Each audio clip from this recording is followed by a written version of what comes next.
Mary had a little lamb. The fault. We believe that all men are created equal. To the magnificent mosaic that is America. From radio beacon to radio beacon. I have a dream today. Change has come to America. Believe it. Knock, knock. Who's there? It's a figment of your imagination. Randi Rhodes Show. Turn up your mind. Yeah, Mr. President, how could the administration discuss the possibility of reopening the country when the administration does not have an adequate nationwide testing system for this virus? Don't you need a nationwide testing system for the virus before you reopen? We have a great testing system. We have the best, right now, the best testing system in the world. But there are certain sections, right now. there are certain sections in the country that are in phenomenal shape already. Other sections are coming online. Other sections are going down. And we, in addition to that, are giving out millions of tests. And every day we're doing it exponentially. We're picking up. And what we'll be doing in the very near future is going to certain areas of our country and do massive testing. It's not necessary, but it would be a good thing to have. Don't you need that, though, Mr. President, to make sure people are safe going back to work? You don't want to send people back to the workplace. We want to have it, and we're going to see if we have it. Do you need it? No. Is it a nice thing to do? Yes. We're talking about 325 million people, and that's not going to happen, as you can imagine.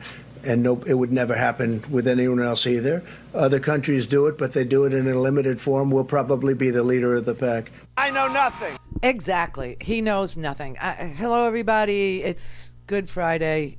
It's okay. I skipped Passover. I just did. And so now it's Good Friday, and Sunday, New York should reach the peak of death. Wow. It's just, wow. So the zombie apocalypse, anybody? The zombie apocalypse? I don't know. I will tell you, he is briefing right now, and I do not want to listen to it, and I don't think you do either. So I'm not going to play it because I wouldn't get past 2 sentences before my fever peaked, okay? Before I literally lost my mind listening to his lying. It's just one of these crazy damn deals where he stands up and he talks about how he wants to open the economy, and then Fauci gets up and says, this is not the time to be pulling back at all. So what is the use of these rallies that he has every day? Now, he's sitting there saying, we've got the best testing in the world, and and it's just not true. It's not true because we blew it. We blew it, and now there are documents to prove that the CDC failed miserably. The CDC had a plan that was spelled out in August of 2018. Yes, he was the president. It was his administration. And it had the Center for Disease Control and 3 of the biggest associations in lab testing that had called for boosting the capacity of public health clinics, bringing big commercial labs into a testing process at the first sign of a pandemic, and making sure that labs would have whatever they needed in order to mount a large-scale response to any flu-like or any pandemic, any virus, anything at all. The CDC decided that it didn't like, actually Donald Trump decided that he didn't want the CDC to do this. He didn't want that to happen because the numbers would look bad for him. And he was very busy lying about the transmission, the contagiousness, the disease itself, which he didn't understand at all because he was disinterested in it. And he was very busy lying about it and downplaying it and dismissing it as one guy from China, 15 people, all on their way to getting well. Nobody was going to die, right? And ordered the CDC to be the only place where testing would occur. That didn't happen until early February. Although, remember, oh, that's me. Sorry, wait. So that didn't happen until early February. And remember that on January 3rd, New Year's Eve, is when he boldly, after 62 other countries, banned travel from China. He boldly declared that, travel from China would be shut down, which it never was. We know this because we read the newspapers, and 480,000 people have come in since New Year's Eve. All right. But that was all he was willing to do. And then he finally, in February, said to CDC, all right, go ahead and you do the testing. Just you. I don't want to use the hundreds of labs across the United States. I'm going to enforce roadblocks, okay? And that's exactly what they said about doing to keep the number of tests down so the numbers wouldn't hurt him. So the CDC took its sweet-ass time, and then in early February, they released a test. But the test was flawed. It was broken. It was bad. And by the way, this blaming of the Obama administration, they had bad tests. We didn't have a test for COVID-19 when Obama was president. You understand that? We didn't know anything about COVID-19. We didn't know the strain. We didn't know the RNA. We didn't know the DNA. We didn't know what the molecule would look like. We had no idea about this virus. So there could not have been tests for COVID-19 sitting on a shelf during the Obama administration that were flawed, or that were bad, or that were broken, or that was sad. No, there wasn't. And so they developed at CDC a test. And it was flawed. It didn't work. And it took weeks for them to correct it. Labs across this country were sidelined because he didn't like the numbers. He didn't want the numbers. He didn't want anybody to see. For instance, New York today, New York City, 170,758 confirmed cases. 170,758 confirmed cases in New York. Those are people who are very sick and are showing up at the hospital and are getting tested, is what that is. New Jersey is almost where China was. I mean, New York has surpassed China, right? China had a total of 67,000 cases. New Jersey is looking at 54,588 cases right now. That's almost as much as the entire, country of China. Although we have no idea if we should rely on anything coming out of China. Michigan's got 21,000 cases. Pennsylvania's got 20,000. California's got 20,000. Massachusetts has 18,000. Louisiana has 19,000. Florida has 17,000. And our idiot governor is talking about opening up schools. How can you do that if you don't have testing? How can you do that? These labs wanted so badly to push out tests. Donald Trump did not want them to push out tests. And so commercial and clinical labs were barred from conducting their own tests unless they went through a complex maze. And now that some of you are trying to, apply for unemployment for the first time in your life, you're now dealing with government. I think you could now understand how unbelievably frustrating it was for independent labs, commercial labs, for clinical labs, for public laboratories to apply for their own emergency use authorization from the Food and Drug Administration. All of this squandered so much valuable time. Now, again, when you realize that South Korea got the same warning we did on just about the same day. And the result in South Korea was there was never a need for a shutdown. South Korea never had to shut down its country. And we found out, to be generous, we found out either on the same day or within a day of one another. Within 2 weeks, South Korea was shipping thousands of test kits every single day. And by mid-March, South Korea was testing at a per capita rate 40 times higher than the United States. When we finally cracked 10,000 tests, South Korea was doing that many tests every day. And the result was that South Korea was able to flatten their curve by late March, and they never had a nationwide shutdown. This was all preventable. All of it. All this death. Preventable. All things Randi at RandiRhodes.com. Go for launch. Speaking truth to power, The Randi Rhodes Show.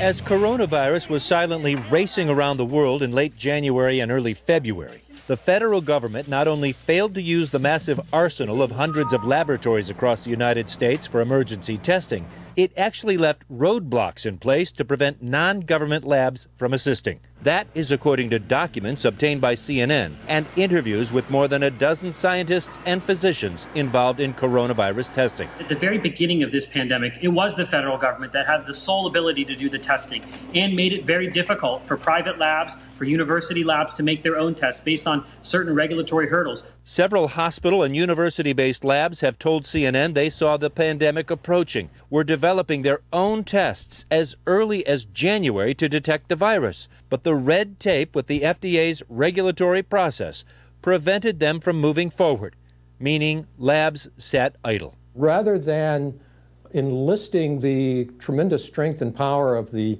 U.S. laboratory capacity, getting everybody working on this and creating tests and having widespread test availability, we had CDC trying to keep running everything by itself. The federal government was prepared to enforce the rules, sending this memo on February 6, telling state health departments to actively police against labs using their own coronavirus tests. The reasoning behind the tight regulations were good, assure the safety and efficacy of tests. But Dr. Glenn Morris of the University of Florida says the FDA rules were written for normal situations, not a crisis. When we suddenly hit the point where we were looking at China and seeing what was going on there, what we needed was extremely aggressive leadership. We've got to move fast because otherwise we're going to run into a problem. The problem developed as soon as the CDC rolled out its own test for verification. It didn't work.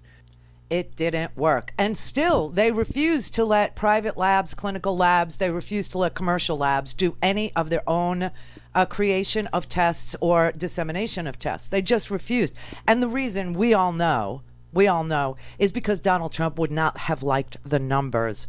And when reporters, CNN especially, they made an inquiry about why there wasn't a call to arms, why the CDC took weeks to fix a flawed test, and in the time that they were wasting there trying to fix their flawed test, why they were telling labs, if you know of any other lab that's putting out any test, we want you to rat them out.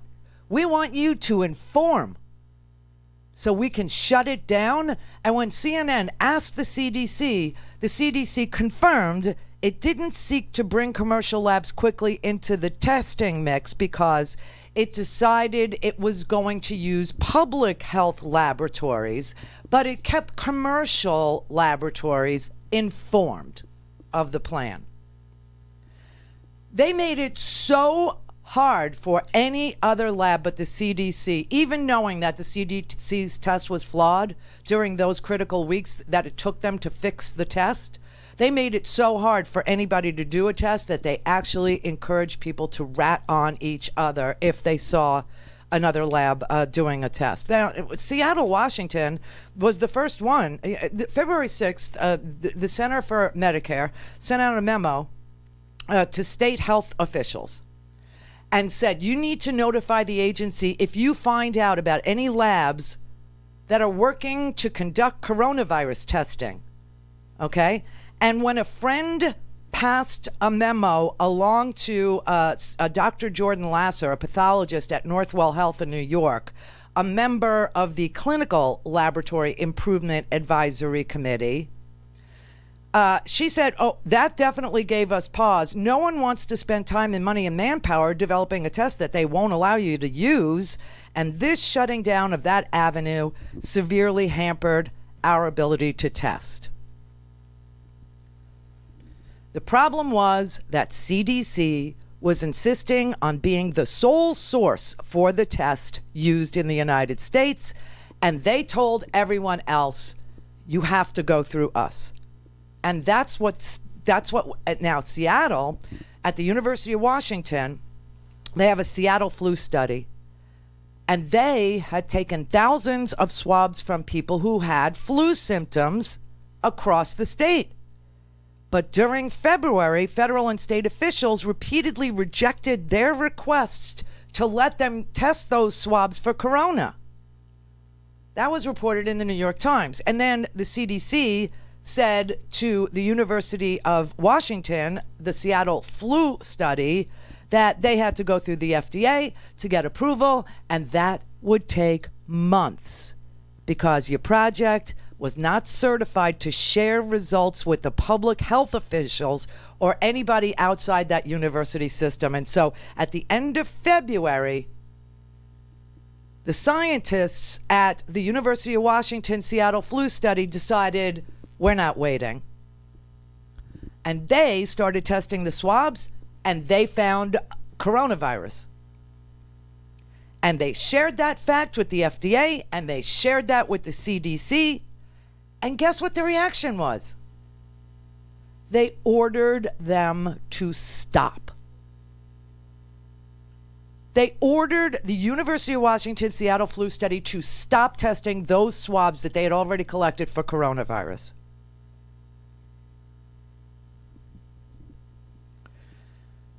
Karen Moe, the director of the university's Institutional Research Board Office, which ensures research meets regulatory and ethical standards, on March 2nd said, every once in a while, the ethics and the regulations don't match up. Ethically, it sure seemed like the right thing to do. At the end of February, on February 29th, finally, the FDA loosened some of its regulations and allowed clinical labs to test using tests that those labs had developed and validated, as long as they told the FDA and submitted these emergency use authorization requests within 15 days.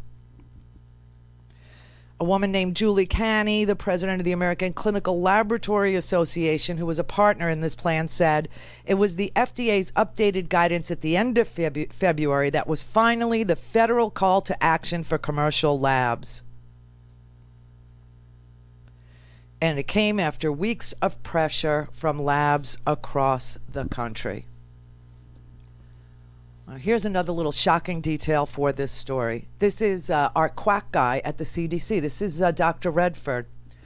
Dr. Redford, who's in charge of the CDC, as late as January 28th. Okay? Now remember, New Year's Eve was the China travel ban, and that's all we had done, right? And that was after 62 other countries had instituted a ban.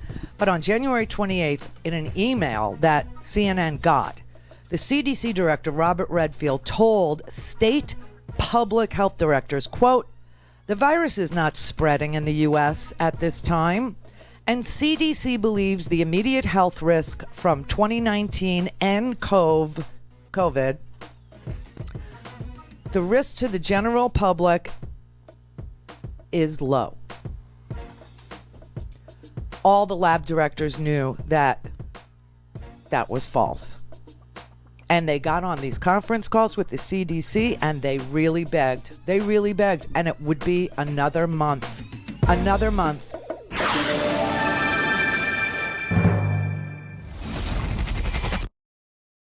Call in, connect. To speak to Randi, call 561-270-3844. 561-270-3844. All right, so this is Katie Potter. You know her as a very, very, very, very, very, very smart representative from California. Last night, she had a call with the government. Okay, she had Mike Pence on the call, a whole bunch of people on the call. And if you want to see Katie Potter, you know, she's very famous now for using a whiteboard, which is a really good thing because she can go through each subject, write down, and you can visualize, you know, numbers and people and places and things, and follow her debrief on what happened on that call. It was about a half hour long. That's why I can't play the whole thing, because it was long. And you really need to be patient, but you know, if you're not doing anything, you know, if you're not busy, I would suggest that you look at that 31-minute debrief that Katie Potter offered to the American people last night. It was really super informative. One of the things that Katie Potter found out, because she's using her staff, who are all working remotely, to drill down on numbers, on things, on people, places, things, on what happened, what didn't happen, why it didn't happen. And one of the things that she found out was exactly the thing that we suspected all along. And that was this. You know, the reason why the federal stockpile is empty is because Donald Trump increased exports of things like ventilators, surgical gowns, masks, and other things that would be needed for frontline healthcare workers and Americans who are essential personnel. Masks, gloves, exports of these items during the months of January and February, when he was downplaying all of this, increased by 1,000+%.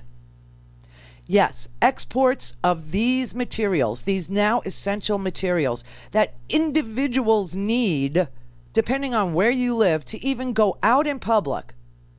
You know, we're in this little town called Del Rey here. It's a seaside town. It's a very cool town. I can't afford to live here, but I work here.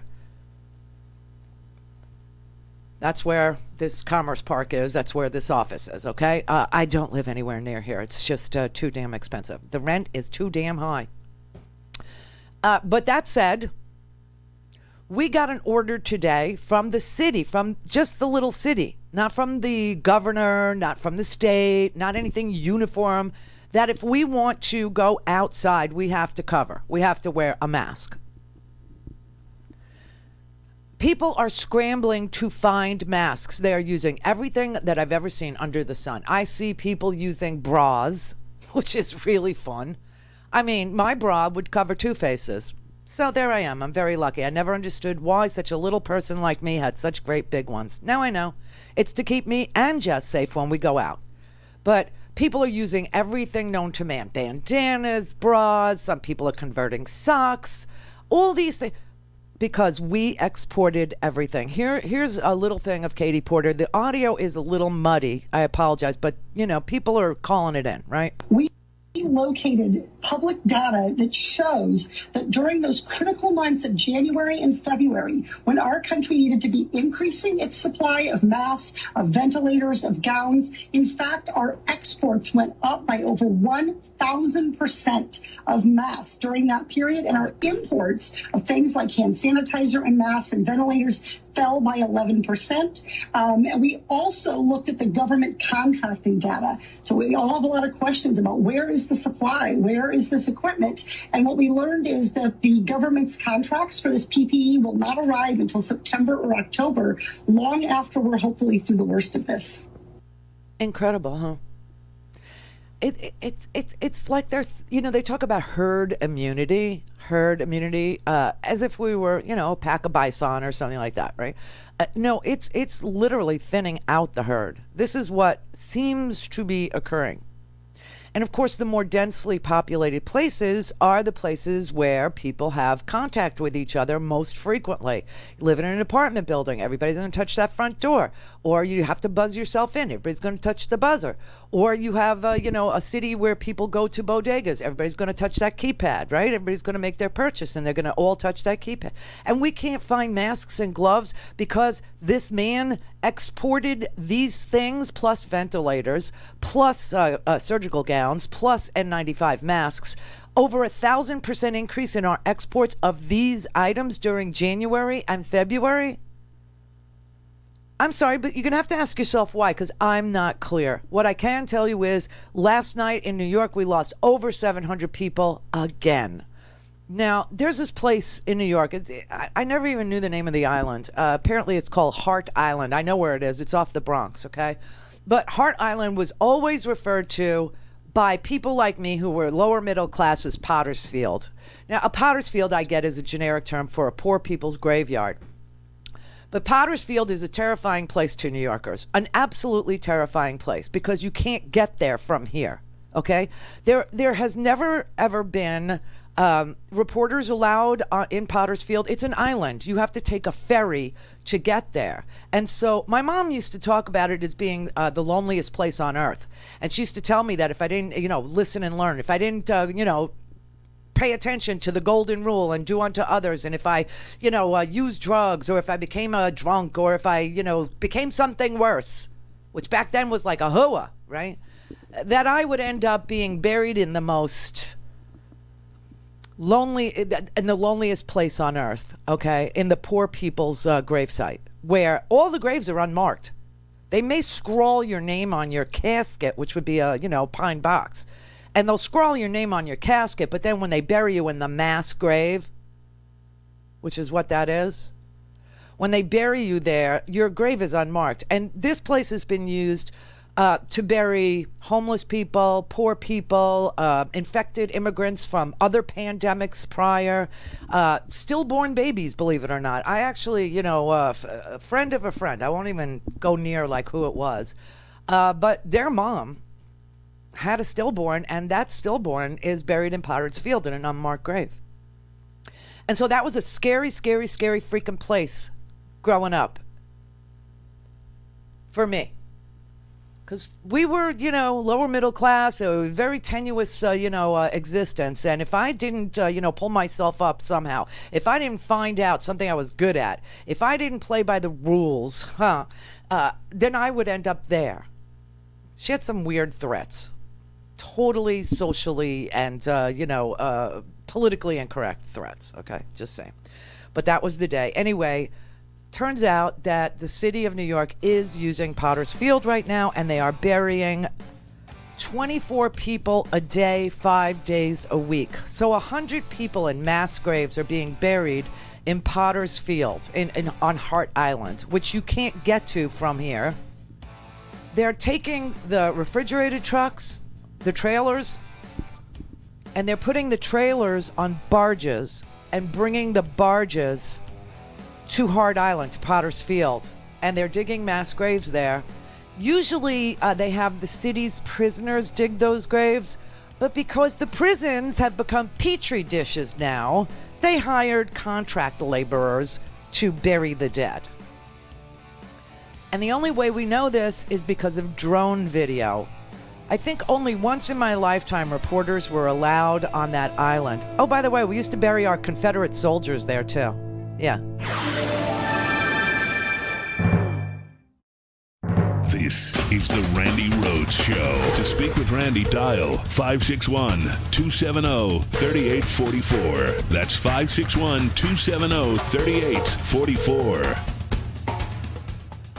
Oh, my God. All right, let's just go to the phones. It's Friday. Sean in Connecticut. Hi, Randi. Love you. Love you more. Yeah. Well, the reason I called was you mentioned something yesterday that intrigued me. It had to do with where all the supplies went. And, it seems like, so instructing, I realized it sounded a lot like the restaurant scene in Goodfellas, where the supplies were in the front door and they went out the back door. Yeah, when you can't borrow another dime from the bank and you can't buy another case of booze, what do? You light a match. You burn it down. Exactly. Unfortunately, we're the ones on fire.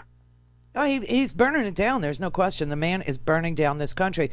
The next thing to go, everybody is seriously concerned. Jerry Connolly, who is a congressman from Virginia, who sits on the committee that is in charge of the Postal Service, was tweeting last night about how the Postal Service is marked for death.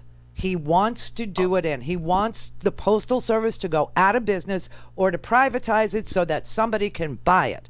And in order to do that, he needs to, A, thin the herd, get the payroll down. He needs to get those. The reason why they wanted those pensions pre-funded is because a $46 billion pension payment was not attractive for a buyer, right? And so for years now, they've been trying to get those pensions pre-funded so that if somebody would swoop in and buy the Postal Service, they wouldn't have to make the first $46 billion payment to shore up those pension funds. Now, he's literally denying the Postal Service the money that they need in the bailout, right? They need money too. Uh-huh. And he's saying, no, absolutely not. He does not want the Postal Service to be funded. Now, that is such a key element of commerce in this country. It's such a big part of our lives for medicine. It's such a big part of our lives for taxes, for, all kinds of things that people need to get by mail. The idea that it would become expensive, okay, to you, I can't even imagine. Basically, if it doesn't make money, it doesn't need to exist. Right. but it's more than that. If you can't vote, if there is no mail, you can't vote by mail. See what I mean? Aaron in New Mexico. Hi, Randy. How Hi. you doing? Good. How are you? I'm fine. Well, life goes on. Is your mom okay? Yeah. Did you take her home or did you not? Yeah. You did? I took your advice. Oh, wow. That Thank must you be for so hard on you. remembering that. Thank you for remembering that I took her home, because it's not good out here. Yeah, so for some people who don't know, Aaron, you are a chronic caller, Aaron, if I could just say that. But we let him do it because he's under so much stress. He's got a mom with Alzheimer's, advanced Alzheimer's, and she was in a nursing home, and he didn't know what to do. To leave and her I have there. a girlfriend with cancer, too. And a girlfriend with cancer, too. And how is she? She doesn't look very good, but you can't have a chemotherapy. I was just going to say to you, so people who are literally in the middle of chemo or cancer treatments have to stop the cancer treatments? That's pretty much it. Oh, my God. Randy, oh that's my pretty God. much it. Oh, my God. And I don't know what to do.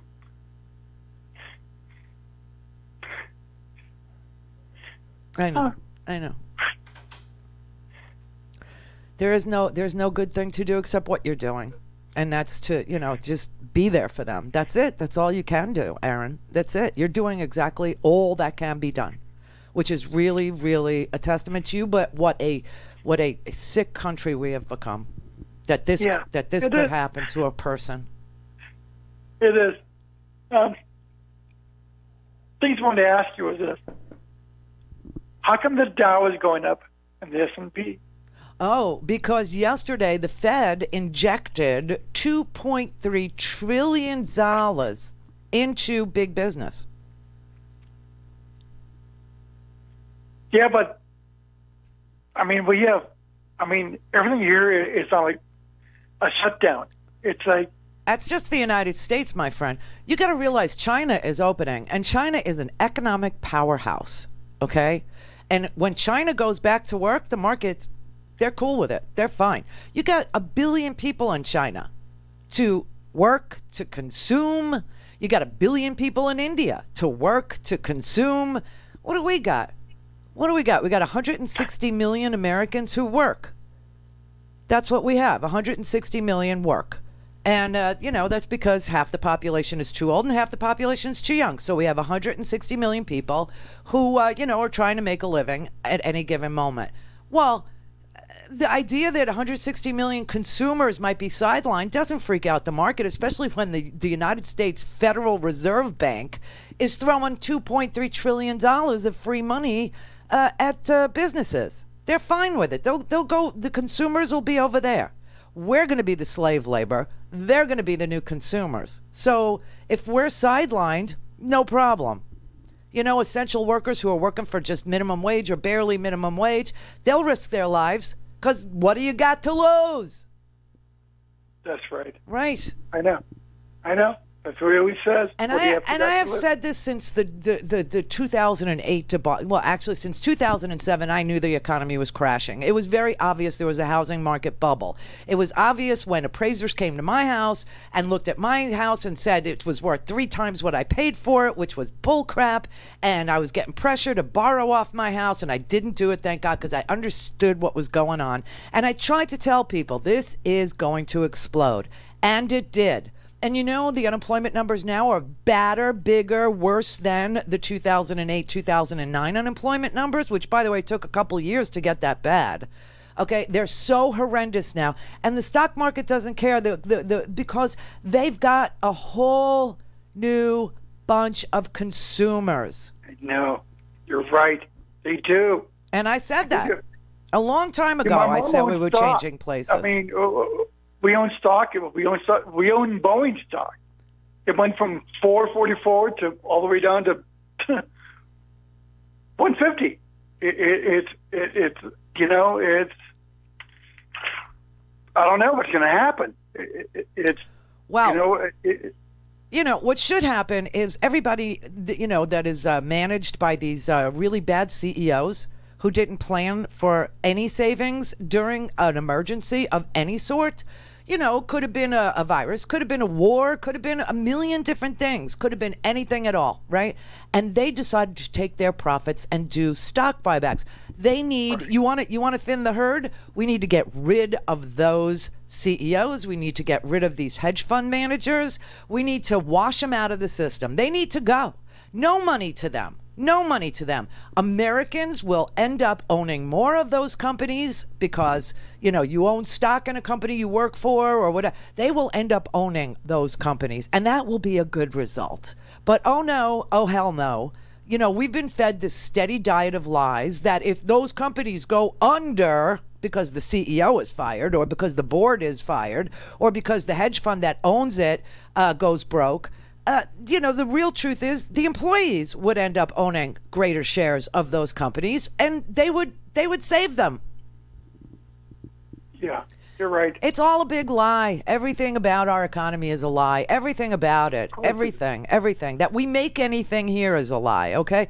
This is why we're all over the place. China has to send ventilators. China has to send gloves. China has to send masks. And everybody out there that's trying to buy them, you know that because you've been on Light in the Box and you've been on Alibaba and you've been on Banggood and you've been on every freaking website and Amazon too. And it's all about buying from China. That's where anything that you need is going to come from.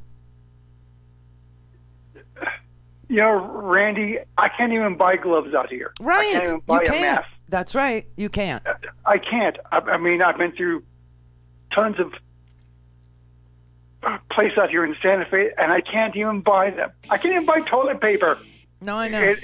Hey, we were all excited today because Brett was able to buy toilet paper today. I was out in line 7:30 this morning. Wasn't that bad, actually. A half-hour wait. They did a good job of keeping us distant and keeping it moving. It wasn't that bad. And you know what's crazy, Aaron? We used to sit here and we used to laugh at when our parents would tell a story about rationing or government cheese. And now it's real.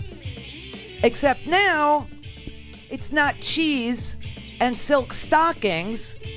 Now it's freaking face masks and gloves to keep us safe from a freaking virus that could have been contained. All we're doing is mitigating.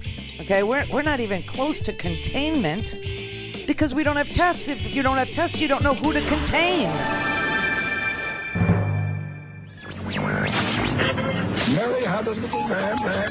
The false. We believe that all men are created equal. To the magnificent mosaic that is America. From radio beacon to radio beacon.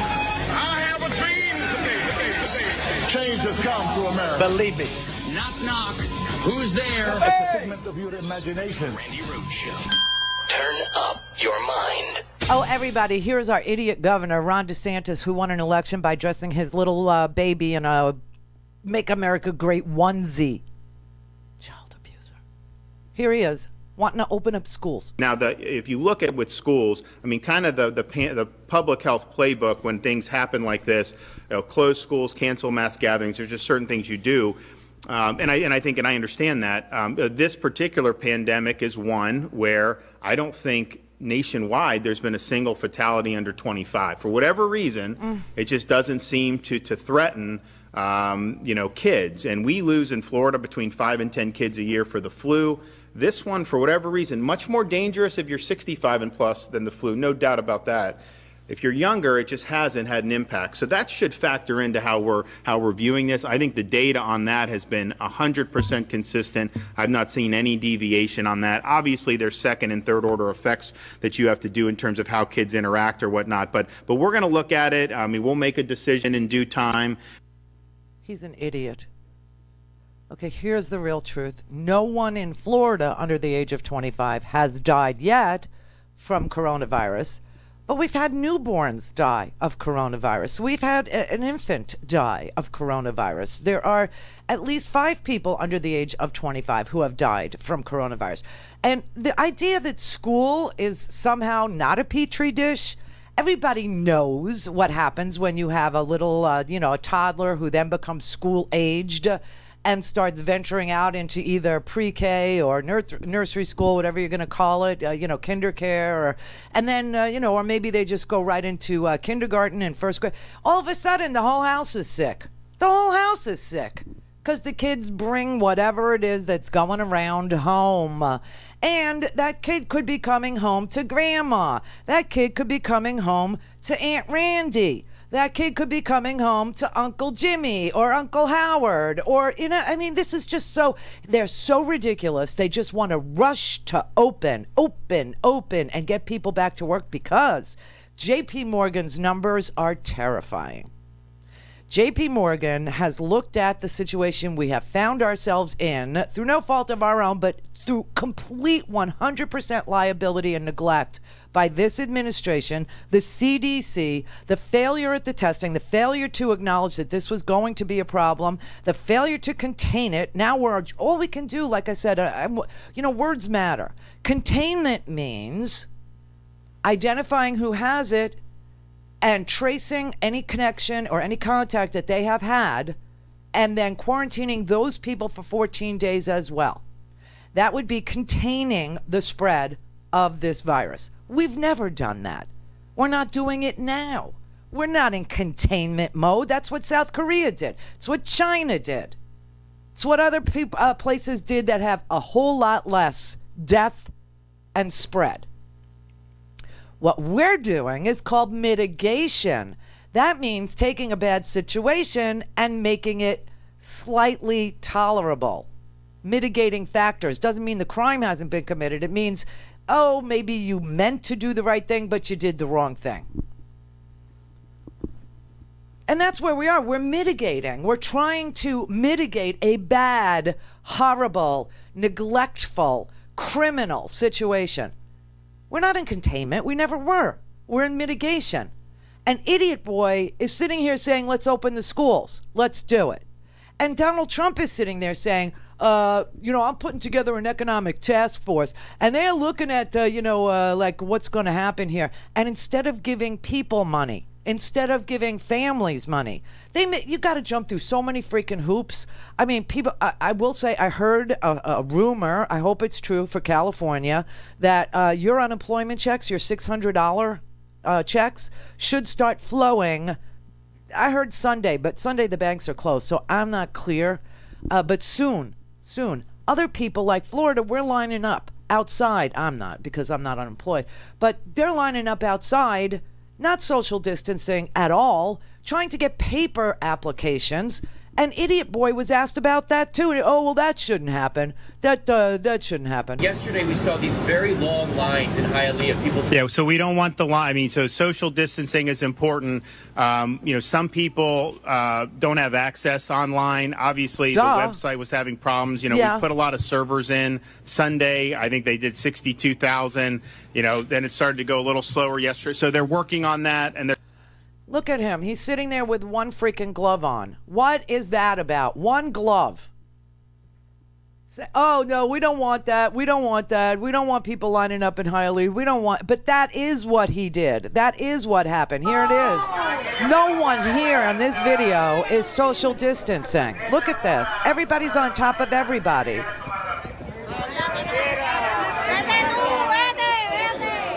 Okay, and that is a very Hispanic community, Hialeah, and they're all lined up, one on top of listen, the way that we're so mismanaged here is it's like I'm looking at the next hotspots, and just in case you don't know them, the next hotspot, New York City, is spiking. Okay, spiking in death, really, and they're telling us Sunday. Remember, we started this week with.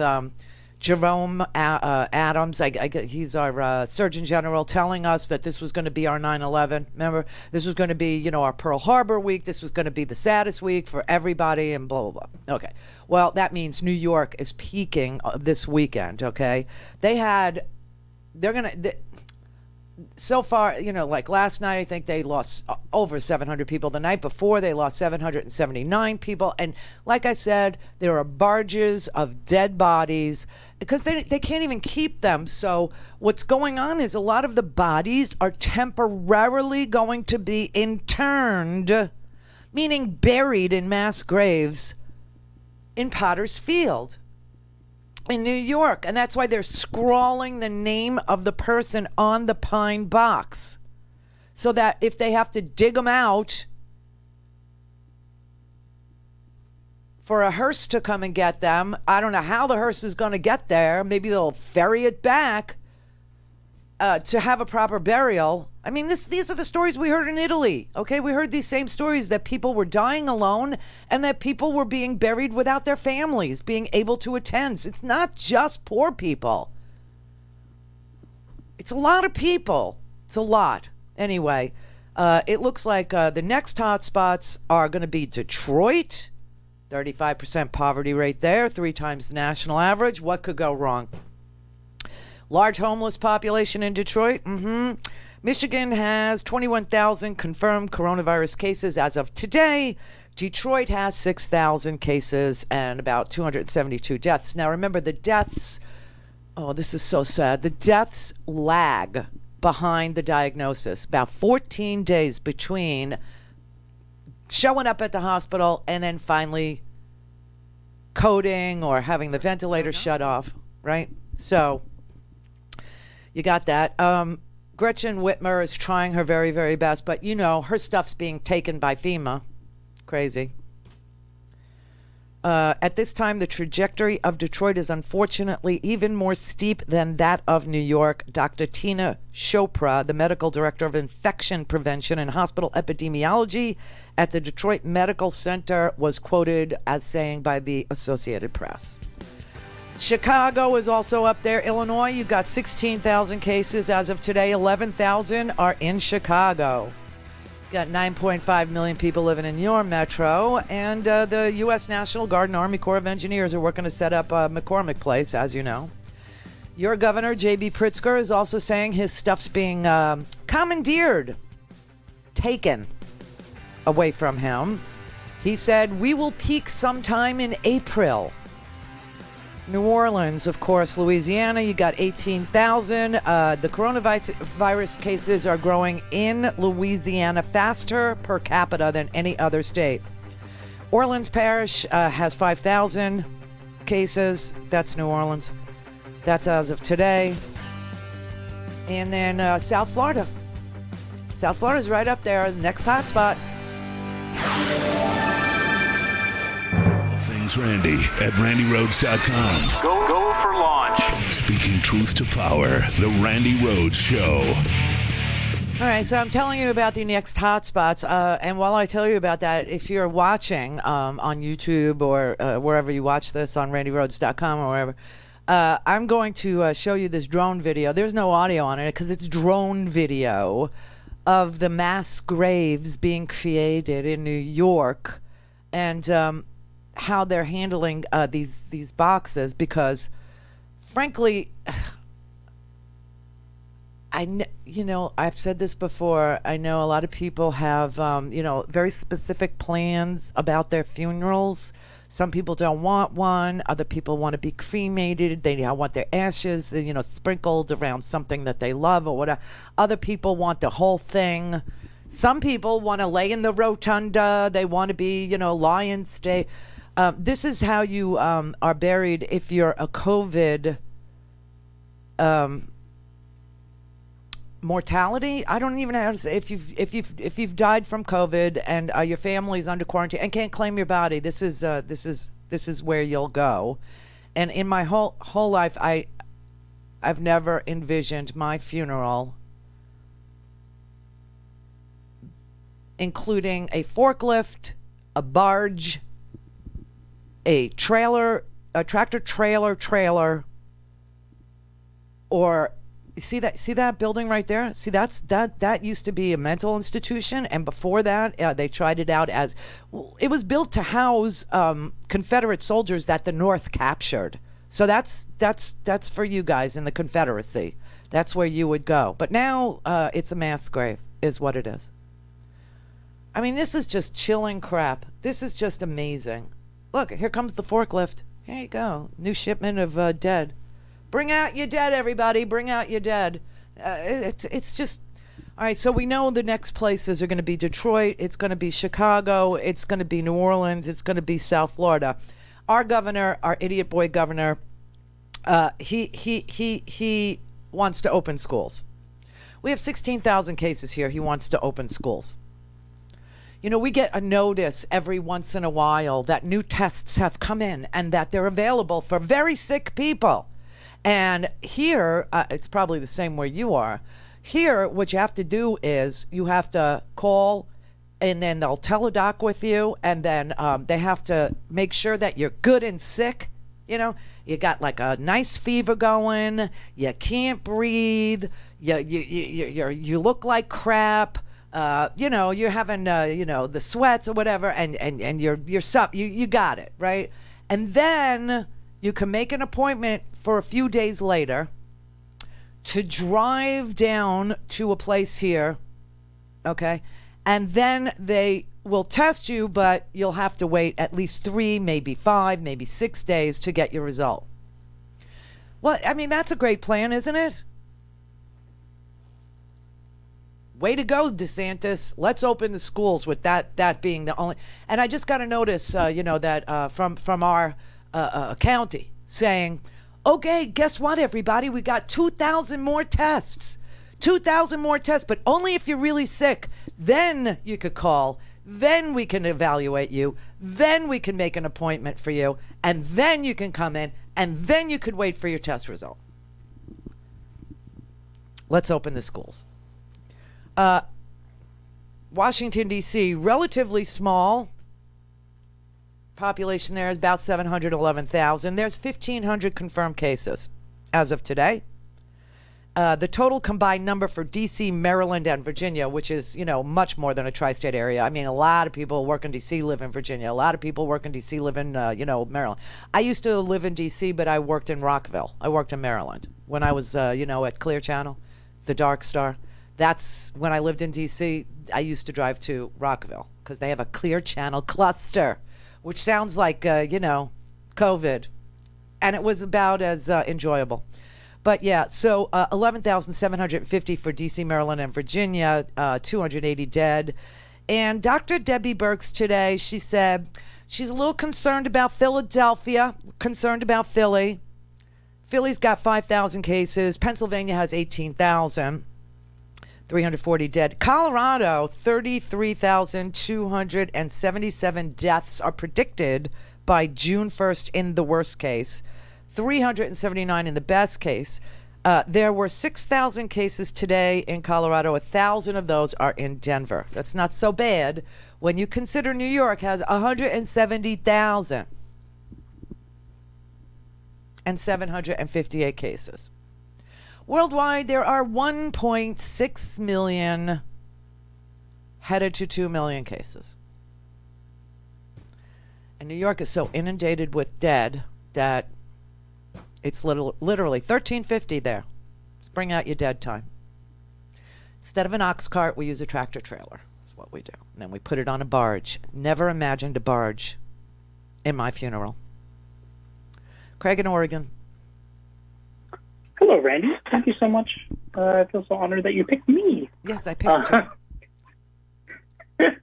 So I want to just quickly say that, you know, I don't think that we can think about this coronavirus as just a terrible thing that has impacted this country, but also think of it from the perspective of terrible people using this as an opportunity to create their terrible vision of the world. And so I'm going to quote Lee Atwater, who said some terrible things, and he uses the N-bomb, which I'm going to avoid here, just to frame my perspective here. He says, quote, you start out in 1954 saying NNN. By 1968, you can't say N. That hurts you. It backfires. So you say stuff like forced busing, states' rights, and all that stuff. And you're getting so abstract. Now you're talking about cutting taxes and all these things. You're talking about a totally economic thing, and as a byproduct of them, blacks get hurt worse than white. We want to cut this. It's much more abstract than the busing thing, and a hell of a lot more abstract than end quote. The idea that we can just look at Katrina as a catastrophe is not okay. The idea that we can look at Hurricane Maria in Puerto Rico as just a catastrophe and say, that's okay, it's not. Same thing here. People with terrible means and terrible visions of the world will use these terrible tragedies to manipulate the population in ways that they want. And I have a feeling that Donald Trump might be a white supremacist. Oh, you now, do? where I might get that idea from? Yeah, where? Yeah. So my wife is I know. I will tell you, it's on everybody's mind who is aware and awake about the institutionalized manner in which we punish people of color in this country. I mean, there's a reason why. Let's say, let's go back to an abstract one. Vietnam. Can I add a sense of fear into your already terrible? Oh God, no. My wife is no. Okay. No. No. No. It's no. Okay? You're all right with the no? All right. Okay, good. Thank you. Sure. All right. You're boss lady. Yeah. You're in charge. Okay, thanks. It's ugly enough. Connect. To speak to Randy, call 561-270-3844. 561-270-3844. And just as a society, just forget about shaking hands. We don't need to shake hands. We've got to break that custom. Because as a matter of fact, that is really one of the major ways that you can transmit a respiratory-borne illness. Holy crap. That's all I got to say about that. Okay, everybody? All right, Joe in New York. Hi, Randy. Hey. Thanks for taking my call. Sure. Where I are just you? want to remind. Where are you in the 5 boroughs? No, I'm in. Long Island. I'm in Long Island. Oh, that's not good either. No.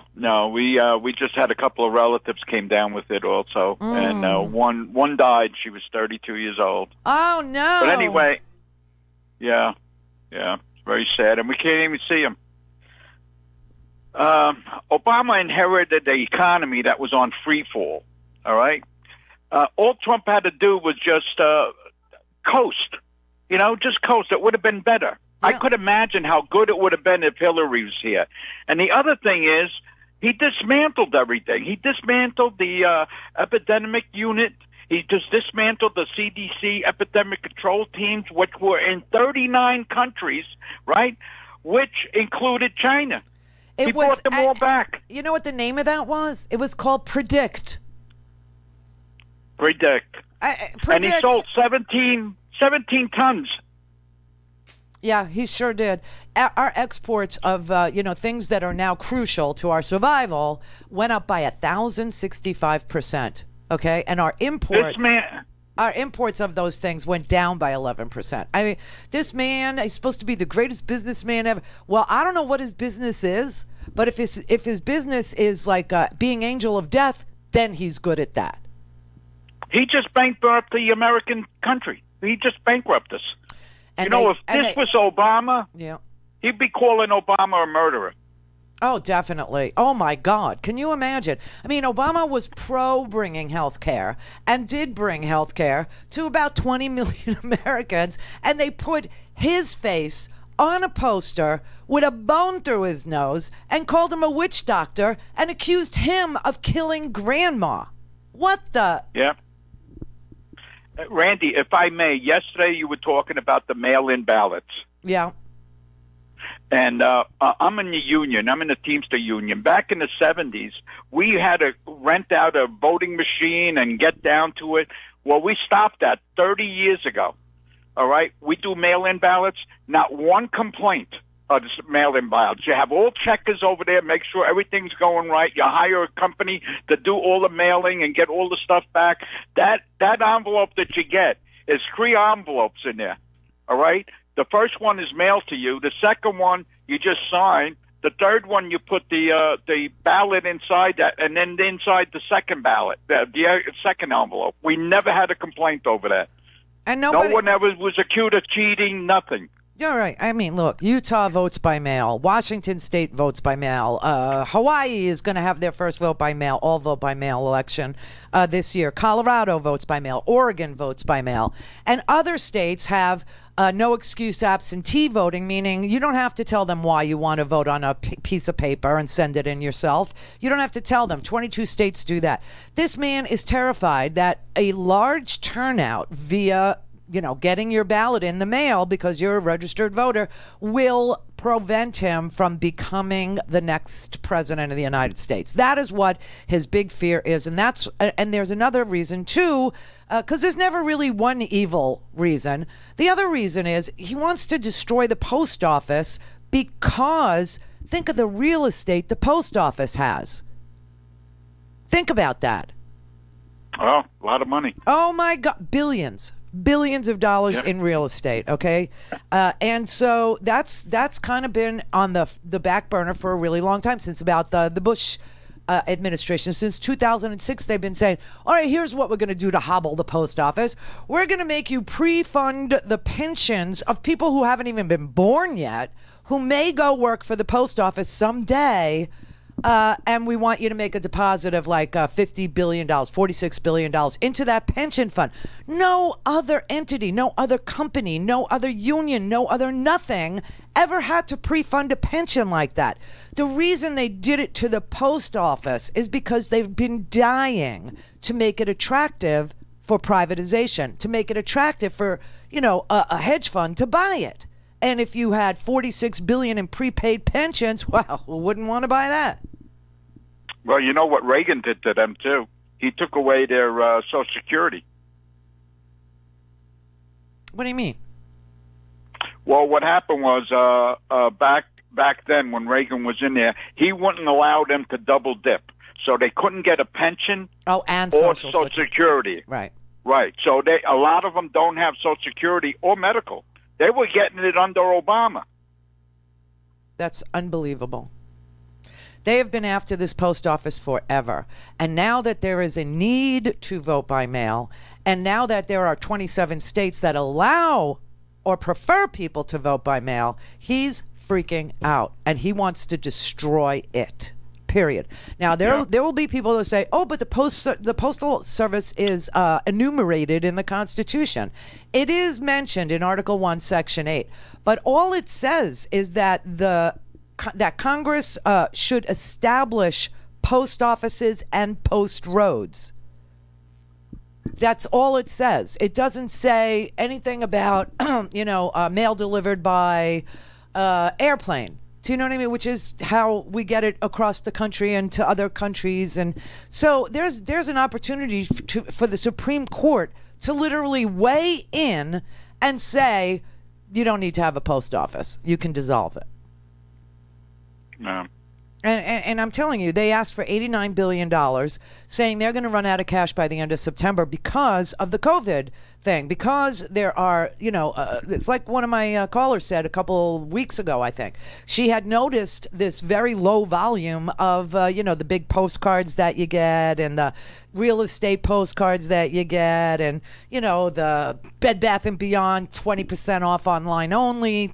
She said she noticed her mailbox was kind of free of this sort of, stuff. Well, that's costing the post office, because that's what the post office contracts with businesses to do, and that's how they make money. Well, all these big corporations are going to make billions off of them goals and now, but I wonder what a stamp's going to cost. Well, that's the whole thing, isn't it? I mean, if we're left with nothing but, Amazon and those Sprinter trucks for our deliveries, or if we're, somehow having to use UPS or FedEx or something, what is it going to cost to send a postcard or a letter or a package? I mean, right now I could tell you 47 cents right now. Right, well, it's 49 cents. Oh, 49. It's 49 cents. And if I have to send a T-shirt to you or whatever, it's $6. It's $6. But, you know, I use the Postal Service. They do tracking. People like it. They get tracking information. It's worth it. And I know that, you know, my carrier is, you know, going to have a job. I love the Postal Service. You know, when I moved to Costa Rica, I told you one of the reasons why I cried and had to come back, they don't have mail. No mail. No addresses, no mail. No online shopping. This is the Randi Rhodes Show. To speak with Randi, dial 561-270-3844. That's 561-270-3844. Oh, everybody, here's Dr. Redfield, the quack that heads the CDC. Can I just ask Dr. Redfield, because I hear that quite a bit, and I'm a physician, and people ask me, and I frankly, I don't know, because there isn't data, and I would typically say, no, I want data. You're a doctor. It's a decision between doctor and patient. Would you recommend it to a patient? Hydroxychloroquine. Yeah, I'm not going to recommend it and not going to not recommend it. Great. I think, you know, Sandra, you and I are very similar. We're probably similar to my friend, Dr. Fauci. I mean, you know, we're very comfortable in responding when we have data that is compelling, and I think this is where the studies are going to give it. CDC is an organization, as you know, you and I have talked about it before. We're not an opinion organization. Yeah. We're a science-based, data-driven organization. So I do think this is going to be an independent decision of these healthcare providers and patients, that at this stage and at this moment in time, we're not recommending it, but we're not recommending it. We're recommending for the physician and the patient to have that discussion. It's so sad. It's so sad. By the way, this is why I call him a quack. He literally said on January 28th, which was my birthday, okay, he literally sent an email as the director of the CDC telling the public state health directors, quote, "The virus is not spreading in the U.S. at this time, and CDC believes the immediate health risk from COVID to the general American public is low."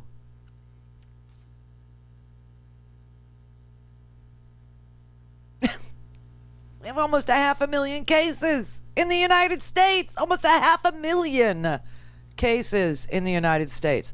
But Laura Ingraham wasn't going to criticize him until he was well, he wasn't anti. He was take it, don't take it. I mean, now I will say this, okay? As somebody who has had the cancer, okay, I will tell you, if you talk to 3 doctors, you're going to get 3 different answers. And basically, healthcare decisions are almost always yours.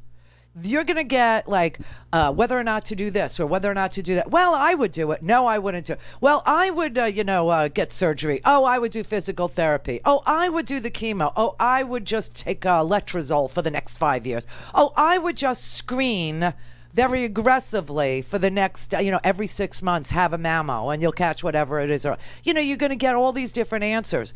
But when we're in the middle of a pandemic and you have the president hawking a drug, okay, seriously, you kind of want the CDC to say, there's no data.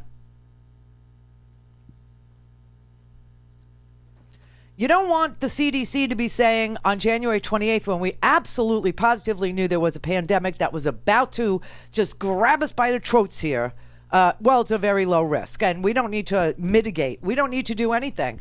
And then turn around and tell laboratories, only the CDC is going to do the test.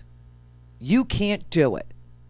Now they talk about the large volume of Americans. We got 325 million people. We can't test everybody. First of all, let's narrow that down. You only have 160 million working-aged people. So if you wanted to open the economy, guess who has to be tested? Right. And if you want to have a cure, guess who has to be tested? Right. People who have had it. Why? Because they probably have some antibodies that might save some other lives. But we got this guy being asked about a pill that you can't take if you have high blood pressure, that you can't take if you have any kidney issues like diabetes, that you can't take if you are taking digitalis of any sort, like digoxin or one of these, for congestive heart failure medications. Can't take it because you'll become toxic and die. I don't know. Maybe yes, maybe no. Because the president likes it. And Laura Ingraham likes it. Now, this just happened.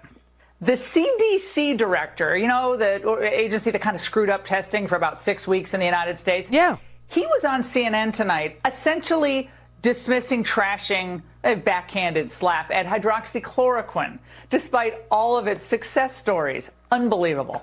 Now, if it was actually a government agency, a real agency, really, he probably would be fired for that. Oh, my God. So now, in order to make her argument for this crazy, malaria drug, she now exposes the truth that Redfield prevented public labs, clinical labs, university laboratories, flu pandemic specialists who had already swabbed people for the flu, that he was the guy who prevented the testing, and that his test was broken, and it took weeks to fix his test, and we lost all those weeks, and this freaking thing spread. But here's the thing. If this is a miracle drug, if it's an absolute miracle, why do we have 18,000 dead people in this country from this virus? If it works, so why do we have 18,000 dead people? Should have no dead people. Jim in Minnesota. Jim in Minnesota. Hello. Hello. Yeah, I was just going to comment about that herd immunity. Yeah. It's the only thing that really makes sense. It's you look at the people that are perishing because of it, and I think they had a lot of time. They knew this for a long time, and they're not doing nothing about it. They're still not doing nothing about it. And that's, to me, everything that's being done, you are doing. I am doing. Brett is doing. Your family is doing. Every sacrifice that's being made is being made by us. Right. They're not doing anything. I will tell you that for people who have had it, it would be important to have in the drugstore. You know how like they have Cologuard commercials on TV where you could poop and send it in a box? Poop in a box, right? Yep. Why don't we have, like we have pregnancy tests in the store, why don't we have serology tests in the store where I could prick my little finger, I could, put it into the test, I could see if it comes up, like with an M, right? And that means I have an antibody that is effective against this virus. And then I go give blood so that I can save your life or you can save mine. Why can't we do that? Why do we have to wait for it to trickle out and trickle down to Detroit and New York and New Orleans, herd immunity? Why can't we create herd immunity? I think when it starts getting to the red states, something will happen quicker. Well, that's just my opinion on it. Well, last time I checked, this man needs Wisconsin, Michigan, and Pennsylvania, and these are the next hotspots. So I have no idea why he made these people vote in a pandemic. I really don't know what there was to gain. I'm not really sure what the plan is, but I can promise you it has everything to do with November. It has everything to do with it. Yeah, like you were talking about the post office thing, it definitely does. He's going to prison, and I hope that albino goes with him. Oh, and Mitch Jim, McMurdo, from your mouth to God's ears on this Holy Friday, please, dear God, hear Jim's prayer. That would, that would change my whole opinion about the good Lord and everything. But it's just mine too. It's something that has to happen because this is just. It's unbelievable. It's unconscionable. Murders. It is. Yeah. It's negligent homicide on a grand scale. I mean, it's cult-like. It really is. I alone can fix it. Remember that? That's when we knew we were in trouble. Michael in Ohio, you probably have the last word, so make it good. I'm wondering why people are standing out protesting at the State House, wanting to go back to work here in Ohio. DeWine shut down everything really fast. It's I don't know what to say to these people. I feel like I'm in the twilight zone. Which ones? I don't know who you're talking about. People that are protesting are saying that they're taking our rights away from us to go back to work. Oh my God! Really? You have protests in Ohio to open the economy? That's what they're out there protesting. Why don't they protest for tests? I feel like I'm in the twilight zone. By the way, Randy, I love you. Thank you for your show. I listen every day. I'm very grateful. Much as I can. I'm very, very grateful. Thank you very much. And we love you, and you take care, okay? And good, and bless your mom. Thank you, Buckeye. Take care. Thank you. Thank you. All right. So Easter Sunday, remote in if you must, if you may, if you want, to whatever, church makes you feel, or not. And just know, peak death, supposed to be Easter Sunday. Now, we had Passover, we had Good Friday, which is okay, and now we have Easter. Fingers crossed. Mary had a little man. The fault. We believe that all men are created equal. To the magnificent mosaic that is America. From radio beacon to radio beacon. I have a dream today. Change has come to America. Believe it. Knock, knock. Who's there? It's a figment of your imagination. Randi Rhodes Show. Turn up your mind. We've been in discussions with pharmacies and retailers to make drive-through tests available in the critical locations identified by public health professionals. The goal is for individuals to be able to drive up and be swabbed without having to leave your car. That was a month ago today, everybody. That was 1 month ago today. Today is Monday. It's Monday, everybody. Hello, Monday. I know, nobody knows what day it is anymore. It's April 13th. That was March 13th. That was 1 month ago today. We were supposed to be, driving through Target and driving through Walmart and driving through CVS and driving through, where to get tested is what we were supposed to be doing. I mean, obviously this man fails when it comes to testing. Who's surprised? Who's surprised? He's been failing tests his entire life. His entire life. And the only tests that he can pass are the ones he cheats on. And Daddy gets him into the Wharton School of Business. I mean, even if Wharton just, lost a lot of its gloss because Trump went there. I mean, testing is everything, and that is what we don't have. And this is why all these conversations, I want to open the economy. Governors have no say in opening. And you know what? No one needs to listen to anything this man says. Nothing.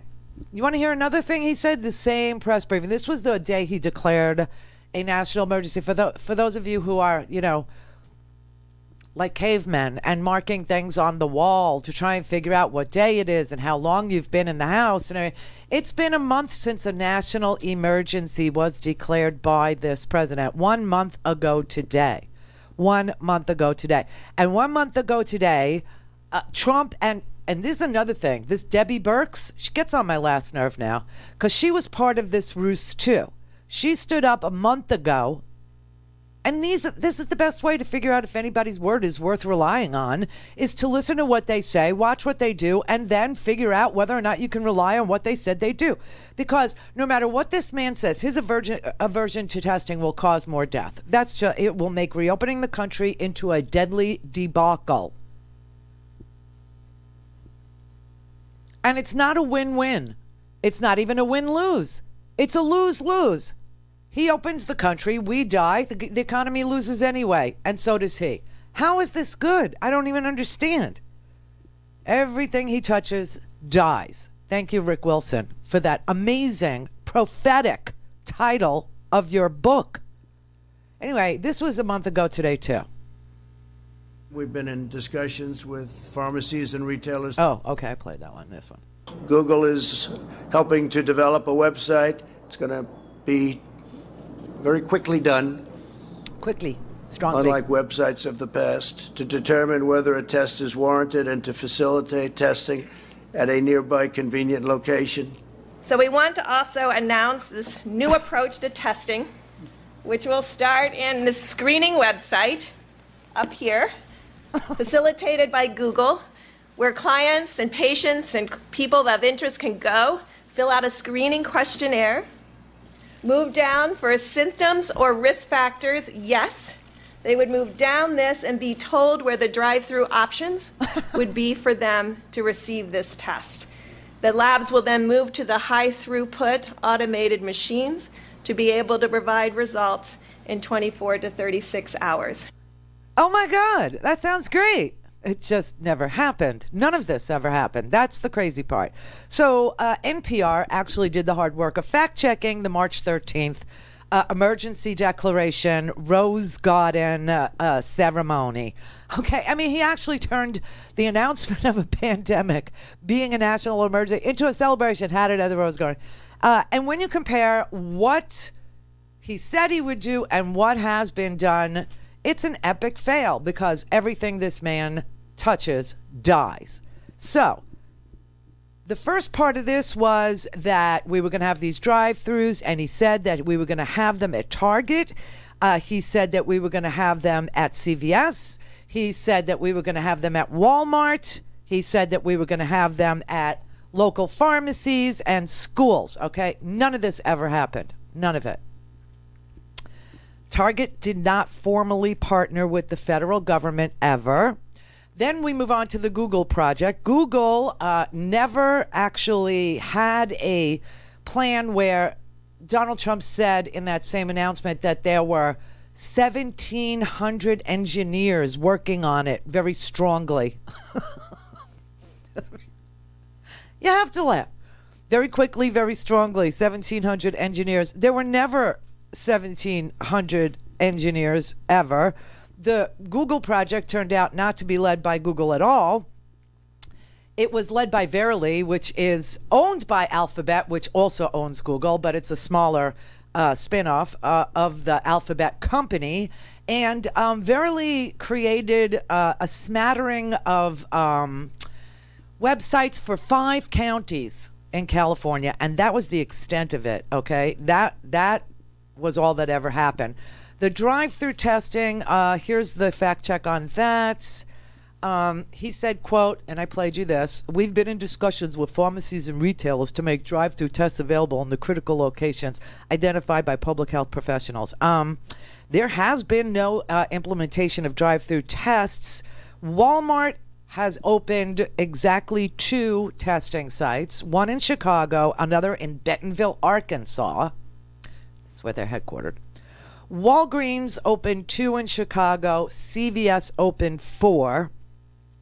Brian Cornell, the board chairman and CEO of Target, he said they've not opened any COVID-19 testing sites. It had no formal partnership with the federal government and suggested it's waiting for Donald Trump to take the lead. Quote, "At this time, federal, state, and local officials continue to lead the planning for additional testing sites." All right. Then they downshifted into home tests. We were going to have home tests. This is the portion of the emergency declaration a month ago today. That's how long you've been sacrificing. Okay, that's how long. And the only people that have sacrificed anything is us, obviously. I mean, I am going to end up like the wire monkey. There's no question. I'm going to lose it. This lack of physical contact, I'm going to lose it. I'm just telling you, just giving you a little advance warning over there. But this was the portion of the Rose Garden celebration of the announcement of a pandemic, where he called up the business leaders, LabCorp and CVS and LHC, which is a very large home health care company, where they promised us we'd be able to do it in our houses by now. Adam Schechter, who's really been of tremendous help. LabCorp, please. LabCorp, please. Thank you, Mr. President. You're welcome. At LabCorp, we're working every second of every day to increase the number of tests that we can run. We're working with academic medical centers, with our colleagues at Quest, with other hospital and other laboratories to ensure that we do everything we can to increase the testing as we move forward. And I can tell you we understand how important the testing is, and we are committed to doing everything possible. Thank you very much. Okay, they have a backlog. Thomas Moriarty, CVS. We all know CVS. Thank you. Thank you. Thank you, Mr. President. We have been focused since the start of making sure our patients and the customers we serve have the information they need, the safety they need as well. Yeah. We're committed to working with the administration and local public health officials to make this work as well. And thank you, sir, for the honor. Thank you very much. All right, I'm going to stop it there, and then we'll hear from LHC, the home testing, the home healthcare gurus. Like I said, CVS opened four testing sites. LabCorp, as we learned last week, has multiple hundreds of thousands of tests in their backlog. Right? They never could.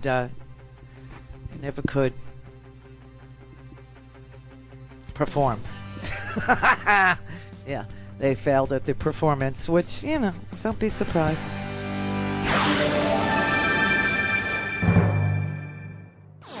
All things Randi at RandiRhodes.com. Go for launch. Speaking truth to power, the Randi Rhodes Show. And Bruce Greenstein, LHC Group, tremendously talented people. Thank you very much. You have no idea who he is. Mr. President, thank you for the honor of being here. And the home health industry has been treating patients and seniors in the safety and comfort of their own home for decades. We're very proud to be part of the equation for testing in their own home. For Americans that can't get to a test site or live in rural areas far away from a retail establishment, we're here to help, to partner with our hospitals and physicians, as well as the people we have here today that will be doing testing around the country. Thank you. Thank you. Never happened. Okay, they Okay, elbow like bump that. there. That was Bruce Greenstein over there from LHC. So Greenstein's organization primarily provides in-home health care, and he pledged that he would be helping with testing for, quote, Americans that can't get to a test site, as if there was going to be one, or live in rural areas far away from the retail establishment. NPR dialed up 20 LHC sites, home health care sites, in 12 states, and exactly 0 are doing any home testing 1 month after that was said. Employees at the LHC sites said they lacked both testing kits and any training to administer the tests. They haven't even been shown how you would do such a thing. So Bruce Greenstein just said to NPR their primary focus so far is getting PPE for their nurses. They're still working on getting PPE. They thought a month from now, they'd be in your house. They would be testing grandma and grandpa, everybody be great. And so as of today, we have 568,176 cases and 22,935 deaths. And we will have 23,000 by the end of this show. So that's a great result, isn't it, everybody? That's a good result. Yay, everybody. Trump is on it. MAGA. You know, these maggots, they eat my brain, is what they do. They just eat my brain because they really believe that anything he said was happening. They believe that there's drive-throughs somewhere and that there's in-home testing somewhere and that there's CVS, is doing everything it can. There's none of this. None of this is happening. And that is the problem. The problem is we don't know how many people have this disease. Now, the right wing is so freaked out about the economy. But here's the good news, everybody. The checks went out today to some people. Checks in the mail. It's your $1,200 one. It's supposed to be on the way.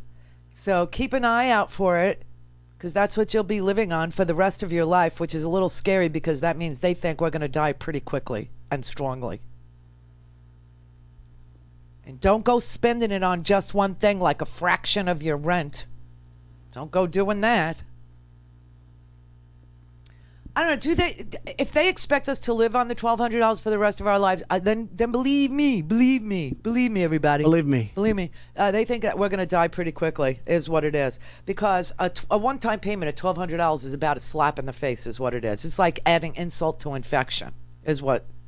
I just salt to a wound. I mean, what do you want to say? This is unbelievable. It's a one-time payment of $1,200, which will get you, I don't know, 10 rolls of toilet paper on the black market? A haircut?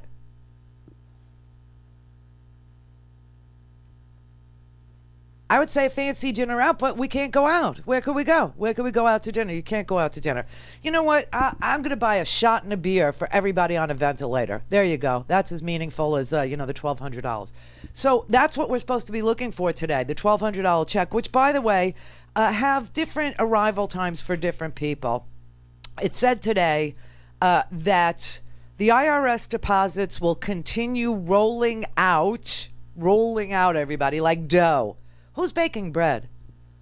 I read in the newspaper everybody's baking bread. I am not baking bread. I did not bake any bread, not even a flatbread, not even a matzah, which isn't supposed to rise.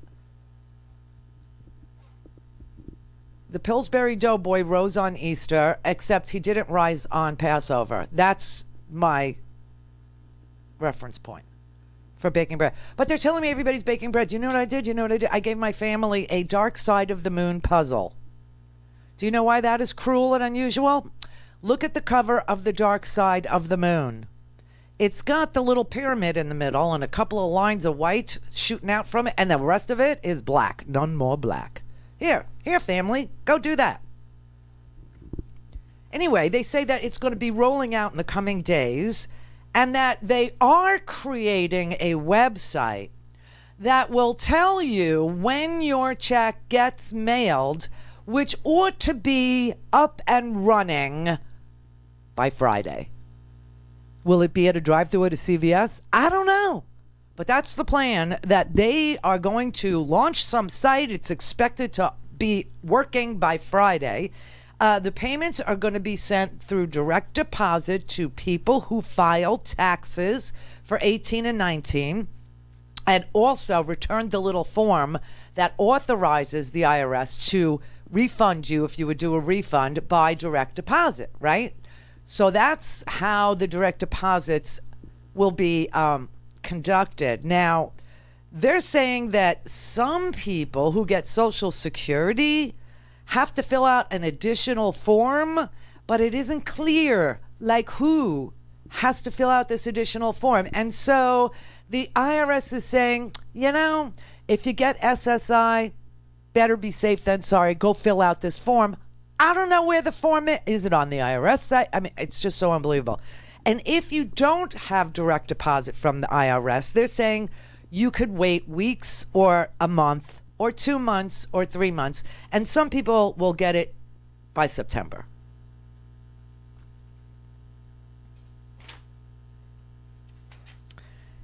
Yeah, that's what they're saying. In order to get the checks, those who have not filed taxes in the past 2 years, for example, people who make too little to owe income taxes but are not on Social Security, recently incarcerated people. Does that include the people who are breaking out of prison now? I mean, I'm kind of rooting for them. They're like sitting ducks, man. These guys, they're sitting in the middle of a petri dish. And when you think about it, some of them are in like county jails. Some of them are in Rikers Island where they haven't been convicted of anything. They're just awaiting trial because they couldn't afford their cash bail. I mean, there are prison riots. I don't know if you know this, but there are. It started in Italy, of course. You saw the first prison riots in Italy. And now it's made its way to the United States of America, where people are being diagnosed with COVID and they're being left in those bunk beds that are stacked, one on top of the other in very close quarters. And the guys that are in there are just freaked out, and I don't blame them. I mean, if you're in there for like a low-level nonviolent drug, conviction, or you're waiting to find out if you're going to be convicted, or you made a plea deal because it was cheaper and easier, that's not a death sentence. It's not supposed to be a death sentence. It's not supposed to be life in prison, and that's what it's turning out to be. But anyway, if you've recently been released, if you are homeless, then the IRS, for the homeless and for the recently, a minimal return tool. What?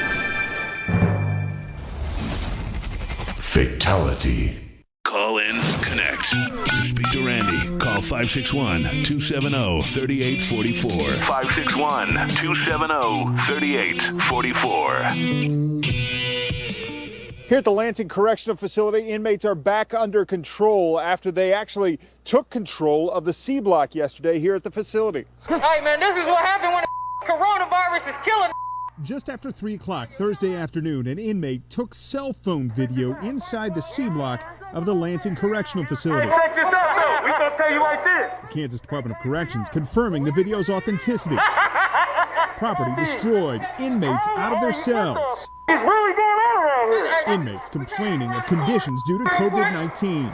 Friday, the Kansas Department of Corrections said 16 staff members and 12 inmates have tested positive at Lansing. The guards ultimately got control of the riot around 11 Thursday night. 2 inmates had minor injuries. No guards were hurt. Governor Kelly spoke about the riot Friday afternoon. Rest assured, my administration will complete that work, hold those responsible for the disturbance to account, and put in place any additional steps that are necessary to ensure that safety and order is maintained. Oh, it's Orange is the New Black all over again, isn't it? I mean, there was a whole season of that. A whole season. It was too much. But yeah, you know, I'm kind of rooting for the inmates. Hey, you got COVID all over the place, and they're literally busting the place up for healthcare, and they're not hurting each other. They're not hurting anybody else. They're not hurting the guards. They're just smashing inanimate objects to get people to understand that, you know, they're in there serving time for God knows what, and you know, it's not a life sentence. And so why should they die? Why should they die? I mean, it's just so unbelievable. It's just, this is such a mess. There's no testing there. You know, it's the most amazing freak show, this country right now. I mean, this is why we have the most cases of anybody in the world. In the world, we just don't have testing. You know, when people show up very, very sick, that's when they qualify for a test. It's just so unbelievable. And all these guys really wanted was some health care.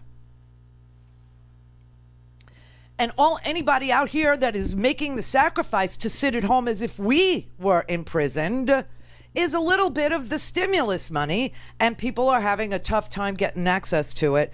I was talking to you about these tools that the IRS has created for people who haven't filed taxes in the past 2 years. If you had too little income to file taxes, if you were recently incarcerated, if you are homeless. Okay, so then the IRS created this tool. It's called the Minimal Return Tool. It's essentially a little mini baby tax return. It collects your essential information. People who don't need it are people who have filed in 2018 or 2019, and supposedly people who receive Social Security retirement or disability benefits. However, it's become unclear, everybody, if people who receive a Social Security income need to actually fill out the mini return. Tax experts are saying, fill it out to be safe. What? Yeah, fill it out to be safe. Also, the IRS plans to build a portal for people who have filed taxes but didn't file the form to get the direct deposit for your refund. I mean, this is just so for those who won't be receiving money by direct deposit, the IRS is going to send out paper checks starting in about 11 days. In about 11 days, and everybody ought to have their money by September. Good job. Well done. We ought to say thank you to this president. You should compliment him, everybody. You need to be appreciative. Oh, my God. It is just like amazing. And he's already talking about opening it up, and no testing. And every single medical professional is saying the same thing. You need tests to open up this economy. You need, and here, let me give you the number of tests that we need. I think this will blow your mind. So let's say there's 325 million Americans. Okay. So we know about 160 million of those 325 million work. So you would need 160 million tests before you could open the government. So you would need to be doing, you could choose. You would need to be doing 16 million tests a day for 10 days. Right? Is that right? Is it? Do you see what and we're doing like we're about up to, you know, like 2 million tests or something like that. It's just like, this is crazy. And so this weekend, Dr. Anthony Fauci was you know, on the TV, which is where he lives now, on the TV. And just remember, Dr. Anthony Fauci works for the National Institutes of Health. He does not work for Donald Trump, okay? He doesn't work for the administration. He's not part of the administration. He's not an employee of Donald Trump's in any way, shape, or form. He works at the National Institutes of Health. So keep this in mind. The president can't fire Anthony Fauci, as he was, you know, sort of intimating on his retweet of a woman who ran against Nancy Pelosi, swear to God, in California, and got about 1% of the vote. That woman said Fauci needs to go. Fauci is saying because there was this big, giant, I think it was like 20-page New York Times report. It was unbelievable. It included actual emails and documents that were passed through the administration during this whole January to now period of time. And Donald Trump was ignoring it. Donald Trump was saying, don't panic. Donald Trump was saying, no, I'm not closing. Donald Trump was saying, we don't want testing. The numbers won't be good. All these things, okay? And they got all the documents. And so they wrote this amazing, amazing article in the New York Times over the weekend. And it clearly showed that Donald Trump was not prepared to accept reality. And that he thought that testing would, you know, produce numbers he didn't want to see. He wanted to be able to be out there and downplay this and tell you it's one guy from China in Washington State, or it's 15 guys and they're all getting better, right? And soon the number would be 0. He didn't want to acknowledge it. He didn't want to do anything to protect the American people. And that's what the crux of this was. So Fauci was on TV, and Fauci was saying, you know, they were asking him, how do we open up the economy? Because Donald Trump was all weekend long, we got to open, we got to open, we got to open. And so what do we need to open? And Fauci said, clearly, we need testing. We need real-time numbers. We need to know who has it so that we can isolate them and do contact tracing and isolate those people as well. And then you would be able to take the people who tested negative, to take the people who maybe have had it, didn't even know they had it, or have had it and did know they had it, take their blood and see if they developed antibodies and start working on a vaccine, a solution, whatever. And everybody agreed across the board on testing. Testing is the missing piece. That's why I'm harping on it all day, every day, right? And now there's clear evidence that Donald Trump did not want to do the testing. But now he also wants to open up the economy without the testing. And every medical person around him, from wacky Dr. Redfield over at CDC, who put out a memo on January 28th, said the risk of coronavirus is very low, right? He's now saying the same thing. And Trump is threatening them. This is the Randi Rhodes Show. To speak with Randi, dial 561-270-3844. That's 561-270-3844. And last time we spoke on this show, you told me that in order to eventually be able to loosen the stay-at-home and social and physical distancing restrictions, the United States would need testing in place for, quote, knowing real time if a person is infected, and then getting them out of circulation and contact tracing, unquote. When do you think the U.S. will have that capacity nationwide for that kind of testing? You know, Jake, we really can't guarantee every area of the country, but what we're told by the companies and the people who are getting the antibody test, which doesn't tell you if a person is infected, it tells you if they've been infected. And that's going to be important when you think about getting people back into the workplace. That was a change But the of other subject. point, which is important, if you start, and when one starts, to relax some of those restrictions, we know that there will be people who will be getting infected. Oh, great. I mean, that is just reality. The critical issue is to be able to, in real time, identify, isolate, and contact trace. That's called containment. Right now, in places like New Orleans and in New York City, we're in mitigation. Right. You mentioned the governors. This is really important. I've spent this week on the phone with a considerable number of governors, some of which I believe are going to be on your program later on. They are really important. I'm deeply impressed about how much they care about the balance of preserving the health of their citizens in their state at the same time as they cautiously do this re-entry. So, I have confidence that with the help that we can do federally, from the federal government, to the fact that the states are really committed to doing it right, I think that combination, hopefully, is going to get us to where we want to be. So that's a lot of parsing. I mean, this poor guy, he walks a tightrope, obviously, because, look, here's the thing I was trying to explain. Donald Trump cannot fire Dr. Fauci from the National Institutes of Health, but what he can do is stop listening to him. What he can do is ignore him. And so Fauci walks this tightrope. He walks on eggshells. He literally treads lightly. All those, euphemisms for, not wanting to offend the king, right? So, because Fauci wants to be listened to because he's one of the sane people around Donald Trump that are still left.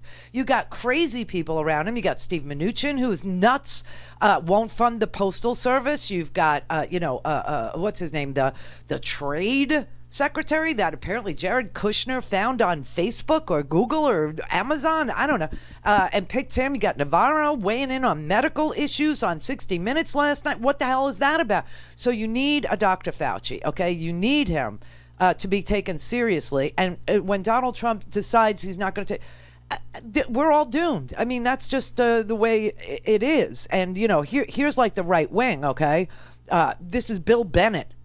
Like, why anybody cares what Bill Bennett thinks, but Bill Bennett was on Fox News, again, peddling this crazy idea that coronavirus, COVID-19, which is 10 times deadlier than the flu, it is much longer to get over it. Okay, the flu takes somewhere, about 6 days to get through it. Okay, COVID, you're talking about at least 12 days in the hospital, 9 days in ICU, maybe 10 days on a ventilator, right? The mortality rate of the flu is 1/10%. So far, we don't know what the real mortality rate of coronavirus is, of COVID, I should say, the novel coronavirus. But it could be anywhere from 2.3% to 15% if you're up there in age or you have comorbidities, as they like to call diabetes or heart conditions or lung conditions or what. Okay, with the flu, you had 80,000 deaths over 1 year. And here we're talking about 23,000 deaths in a month. Why are these people comparing? We have herd immunity to the flu. We have a vaccination that you can get for the flu. 95% of healthcare workers are protected by a flu vaccine, which is why they don't perish taking care of people who are needing hospitalization because of these comorbidities when they have the flu. None of that is present here. They're going through protective equipment like crazy. No one knows who has it when they first present at the hospital. You could go in there with a broken leg and later they'll find out, oh, that patient had COVID and I was over there tending to them. So there's no immunity, no vaccine, no treatment. It's like 10 times more contagious. The mortality rate is at least 10 times what it is for the flu. You need longer hospitalization. You need more ICU beds, and it lasts much longer than the 3-day flu, which is typically what the flu lasts, 3 days. And here are the idiots. Yeah, let's take a step back. The estimates now from the University of Washington, which is the model everybody's been going on, even though it's been wrong most of the time by a lot, overstating it, is now they say 60,000 people will die. 61,000 is what we lost to the flu in 2017 and 2018. That's the a flu. year. Now, we all regret the loss of 61,000 people, if that's what it turns out to be. I'm going to tell you, I think it's going to be less. And salute all those who are working on the front lines on this, the hospital workers, the nurses, the doctors, etc., and the generosity of the American people. But if you look at those numbers and see the comparable, we're going to have fewer fatalities from this than from the flu. For this, we scared the hell out of the American people. We lost 17 million jobs. We put a major dent in the economy. We closed down the schools. You heard Dr. Oz say we probably didn't have to do that. Dr. Oz. Shut down the churches TV and so doctor. on. This was not and is not a pandemic, but we do have panic and pandemonium as a result of the hype of this. And it's really unfortunate. Look at the facts. Well, it is labeled a pandemic, but you also point out that you believe from the number that you're able to see, if you get it, you have a 98% chance of survival. Correct. Less than 2/10 of one. If you're average American, 2/10 of 1% chance that you're going to get it. 2/10. And if you get it, you have a 98% chance of recovery. These things are very rarely heard out there. As Dr. Oz was just saying, people with the comorbidities, who have, heart disease, who have very high blood pressure, who are 75 years old. I'm in my 70s. These are the real risks. But we have scared the heck out of everybody. And, psychologically, as a people, remember 9/11? We talked about let's roll. In this one, there's been too much let's roll up in a ball, let's hide under the bed. This is not the way America works. Let's get back to work. Oh, God. They're so twisted. They are really, really twisted, and they are peddling this crap that it's just the flu. So again, 61,000 people with his numbers. I was more generous. I said 80, okay? Because I've read anywhere from 61 to 80,000 people. But 61,000 people using Bill Bennett's numbers, okay, died over a year from the flu. And here in a month, you have 22,000 people died from something that is more contagious, more lethal, longer hospitalizations, where there is absolutely no protection for the healthcare workers because we've never seen it before. Nobody has any immunity to it. The healthcare workers can't get a vaccine and then tend to you the way that they do with the flu. It is a totally different virus. Totally different. You have these young sailors. Remember Captain Crozier, right? Captain Crozier said, I got to get my sailors off of the USS Theodore Roosevelt because we had, I don't know what the number was back then, like 19 of them had tested positive for COVID. Almost 600 of them have coronavirus now. That's how contagious it is. Almost 600 of them have it. One sailor is already dead from it. And they fired Captain Crozier for telling the truth, right? Now, this is just unbelievable. This is just sick what goes on this propaganda. I hope somebody sues somebody who, went to work and ignored all the warnings because they were relying on Fox News, sues the pants off of that network because they relied on them branding themselves as news when they were really peddling propaganda. I mean, this thing spread so fast, it's unbelievable. That's why you see more than 500,000 cases in this country in around a month or two. He's talking about cases that in gentle waves the flu moves. It doesn't overwhelm the hospitals. It doesn't, it's a gentle wave of cases cascading across the country over a span of, all right, let's be generous, 6 months.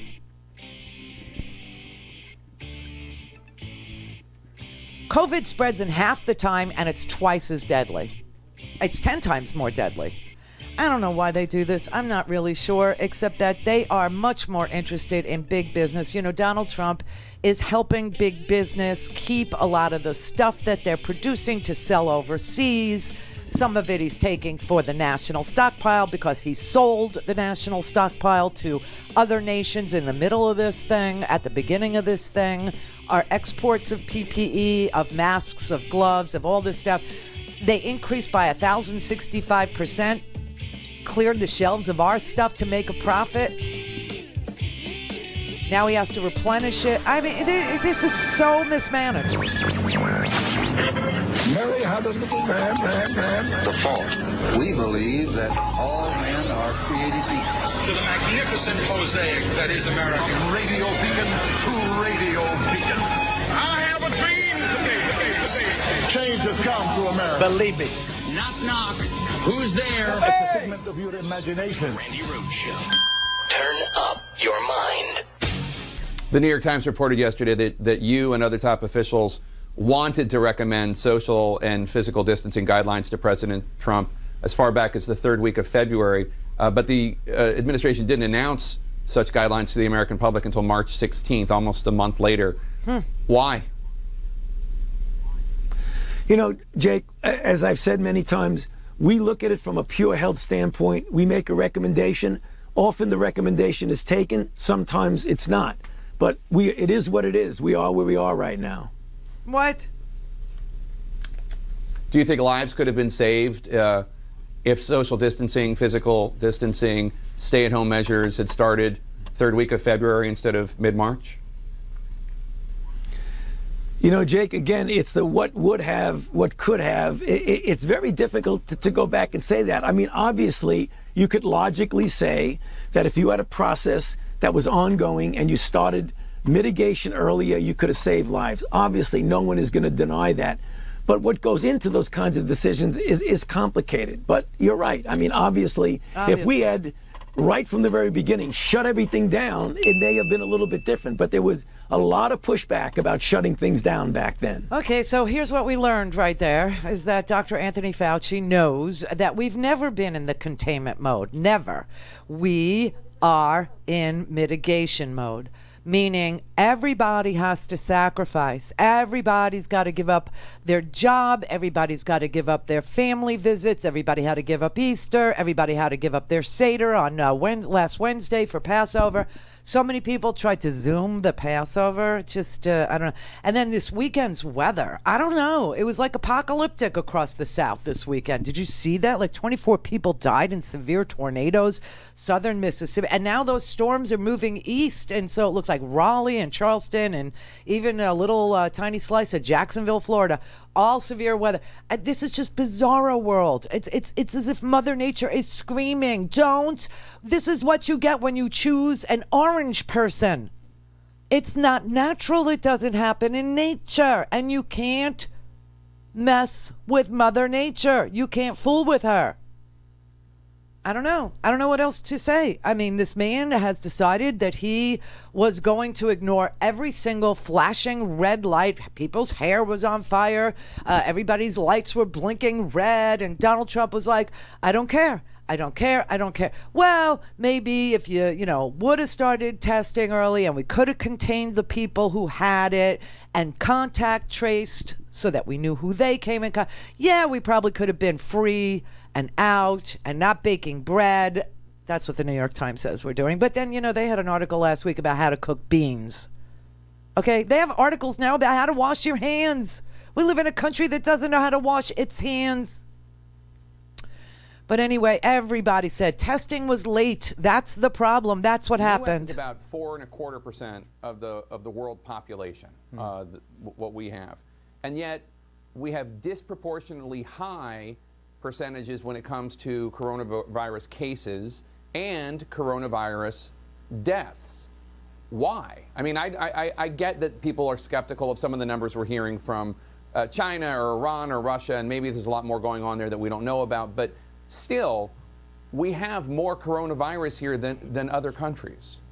Well, I think that we acted late, Jake. I mean, and this is, there's going to be plenty of time to sort of do the retrospective on this, but I think we did not test adequately. And as a result, in communities all across the country, Jake, when we were hearing, maybe there's 50 or 60 cases in the country, for that period of time, the virus was circulating robustly. So there you have it. I mean, everybody knows it. Everybody is telling it to you. Everybody is being honest with you. This man failed. He failed utterly. And now we're having to sacrifice our entire lives as we know them. And we don't know. We don't know how. There is no plan to reopen the country.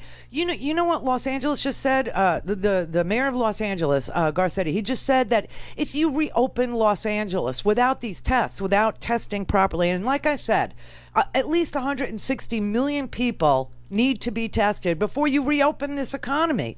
So if we did 1 million tests a day, that would be 160 days.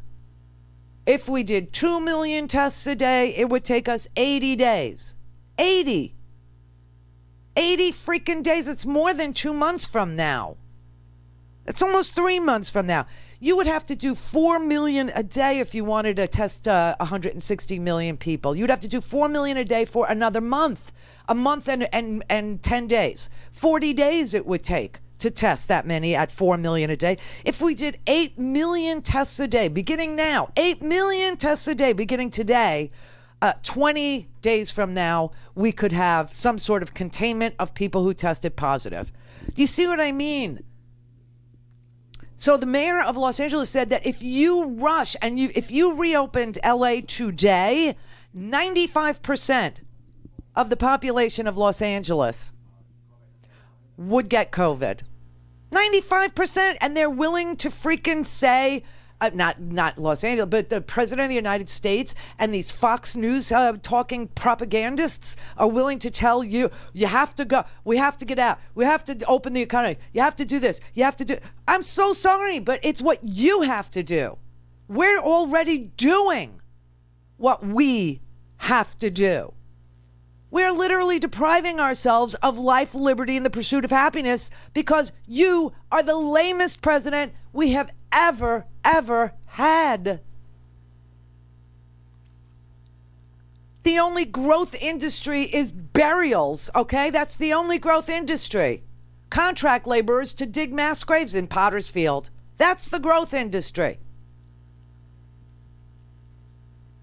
We were supposed to have drive-through testing by now. We were supposed to have at-home testing by now. Where are the 5-minute tests? Where are the 10-minute tests? Where is any of it? It's just never appeared. You have people that are still chasing down.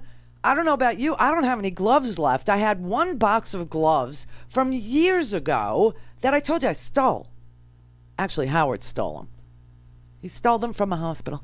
Like years and years ago. He was in the hospital for back surgery, and he liked them. So he took them. And that's what we had. And they're gone. We don't have any gloves. We just don't. I have some cloth masks. That's what I have. I gave Brett a couple of them that I bought off Etsy. I mean, honestly, this is just so unbelievable. Christopher in Rochester. Hey there, love. Hi. Thank you so much for doing everything you guys are doing. How's your mom? Oh, she's all right, I guess. You know, I'm not allowed to see her. Okay, I have a home health care aide for her. And, you know, she calls me every day, and that's how I know that she's, you know, still alive. And I do the meds and send them over there. But they won't let us in there, obviously. That's awful. I'll just let you know, I renewed my subscription, but there's also something I wanted to let you know about the Direct Express card. The people who are on Social Security SSI income. That there's over 5 million people that get that card, and the Social Security Administration and the IRS, they put out a tool saying, oh, okay, well, if you're Social Security disability income or a regular retiree, you can go ahead and we're going to send you the money through your regular payment system if you have a bank account. But if you have one of these pay cards that the government issues, the government is not guaranteeing that they're going to push that money to those cards because. And even if you try to opt using the e-tool, because I do that as a volunteer as well, I do taxes, but I help people and I don't charge for that. I said, hey, there's a lot of disabled people that really can't figure out some of this stuff. Yeah. And lo and behold, they won't give you the routing number to the Pay Express card, the Direct Express card. I mean, this is back crap crazy. This is so poorly thought out, and you know, you got all these people that are probably willing to do their jobs, but he just doesn't want to see this money get pushed out the door. Do you know? We're a rounding error. Yeah, we're a rounding error. Yeah, I know. I keep checking my mom's account. It's not there yet. It's not there. She has direct deposit though, so fingers crossed, everybody. Fingers crossed. How many poor people don't have bank accounts? I know, and homeless. All things Randi at RandiRhodes.com. Go for launch. Speaking truth to power, the Randi Rhodes Show. Here's our trade advisor, Navarro, opining as if he were a medical expert with I don't even know what to call it. I'll just call her Judge Jeanine Pirro on Fox News. Here's the problem. You got the purest medical professionals basically taking the position that the way to minimize loss of life, the only way, is to keep the economy and society shut down until the virus is vanquished.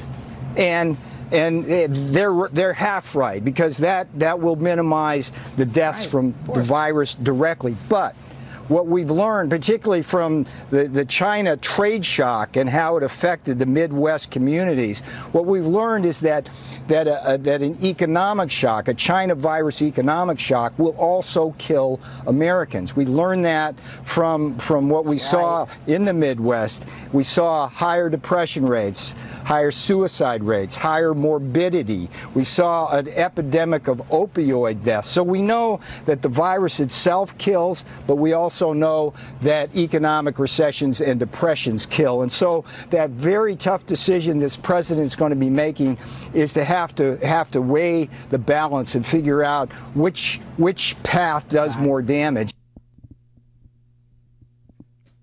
Are you freaking kidding me? Are you freaking kidding me? You know, there is a cure for the 46.5 million Americans who live below the poverty line.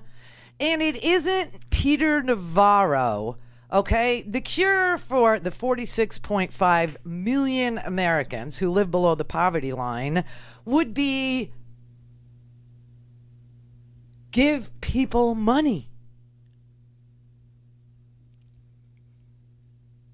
Give people money. You know, you could do away with all kinds of things. You could do away with, EBT cards. You could do away with, TNF and housing vouchers. You could do away with the earned income tax credit. You could get rid of all of those, which would save us $1 trillion a year.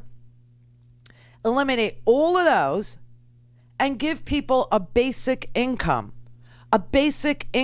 check so that no American would live below the poverty line. But he's not really interested in living below the poverty line and what it does to you emotionally and the depression that ensues. No, he's not really weighing dying from a really unbelievably painful, long death that COVID-19 brings, or being depressed. No, he's not really interested in that. Families would benefit from this basic income idea that Andrew Yang was out there trying to let you know about. Yes, families would benefit. You could have one parent stay home with children if you wanted to. They would have increased income security. Obviously, no one would live below the poverty line. We've been waging this war on poverty for what, 50, 60 years now? And you still got 50 million Americans living below the poverty line? That's because nobody has the wherewithal to say, hey, if we gave basic income to each and every American, not only could we do away with all these other programs and save $1 trillion, the total cost for doing that is $2 trillion. So then you do a carbon tax or some other, raise taxes on the super wealthy, for God's sake. Raise corporate taxes, for the love of Pete. Wages are stagnant in this country, and then this idiot goes out and wages some sort of a agriculture war. Oh, and by the way, our ag workers, the people that are working in these pork plants, Sioux Falls, South Dakota, the Smithfield farm plant, 238 workers tested positive for COVID. They had to shut down the plant. Now they're telling us other meat processing plants are starting to freak out, and they know they got COVID, and they're talking about a shortage of meat. Now they're talking about shortages in the food supply. This man is poison. Absolute poison. And these people that sit on the TV, well, we have to weigh, depression from not working versus dying from COVID-19. We have to weigh that as if it's a real, a balancing act. Just test people. Johnny O in Detroit. Hey, how you doing, Rudy? I'm good. You're good. Yeah, I got a 91-year-old mother who is actually living in her own apartment. Oh, wow. Yeah, she's doing fantastic. We got a minute here? Yeah.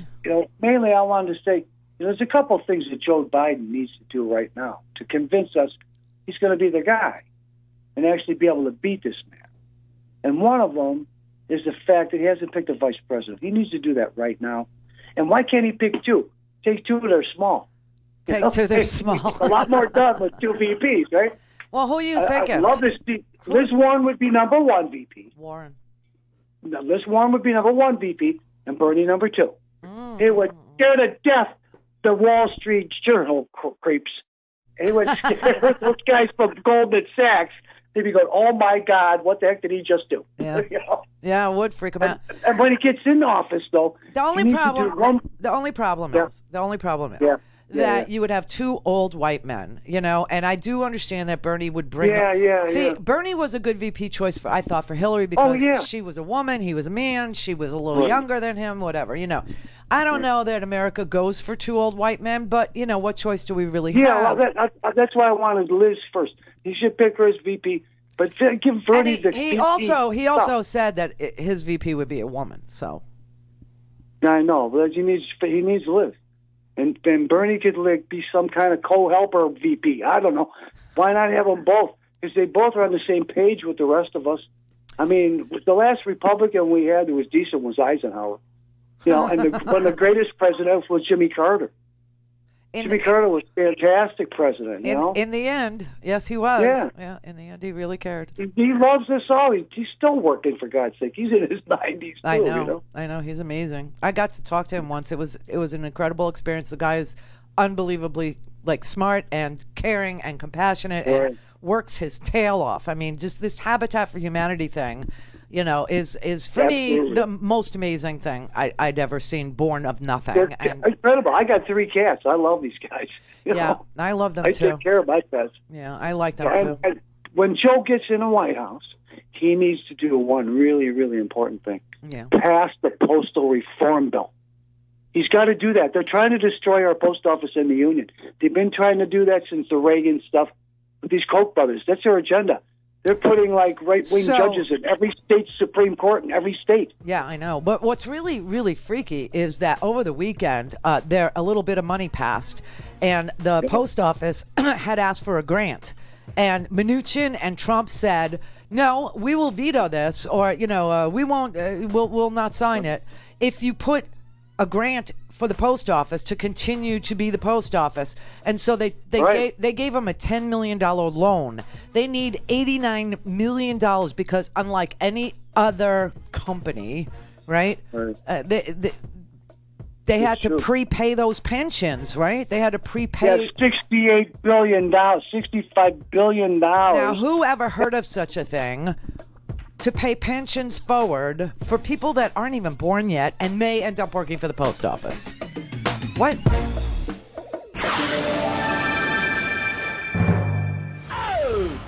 Call in, connect. To speak to Randy, call 561-270-3844. 561-270-3844. All right, so having to do with the election, this happened today. So we are in a terrible moment, an unprecedented moment, and I know we share the understanding that we've got to go forward right now and out of this in an unprecedented way to address the terrible pain that so many of our fellow Americans are feeling.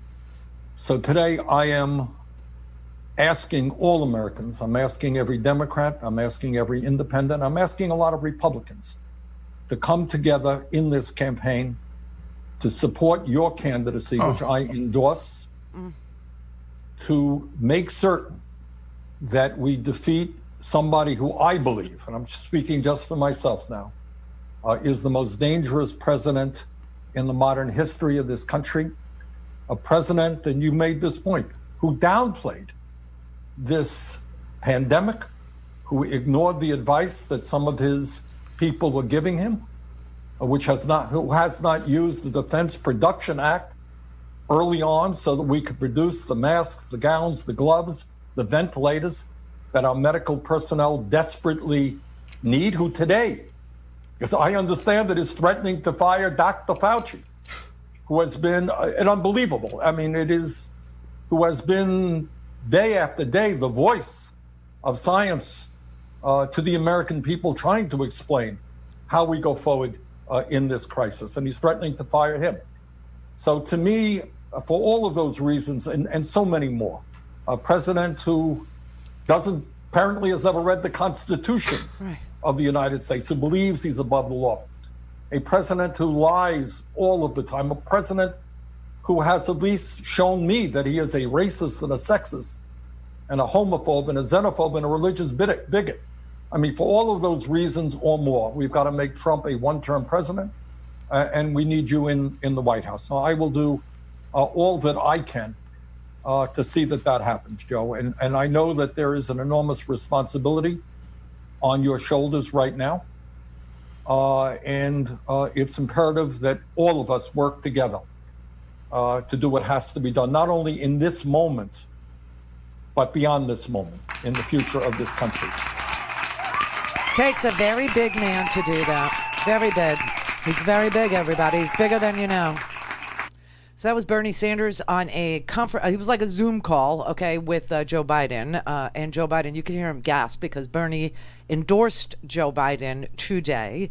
And, you know, quite frankly, that takes a very big, real man to do that after so much hard work over so many years to move this country in a much more progressive direction, like basic income to alleviate, 45 million, 46 million people live in poverty in this here country every single day because of the redistribution of wealth from the middle to the top, leaving 46 million people in the dust, in the dark, literally in the dark.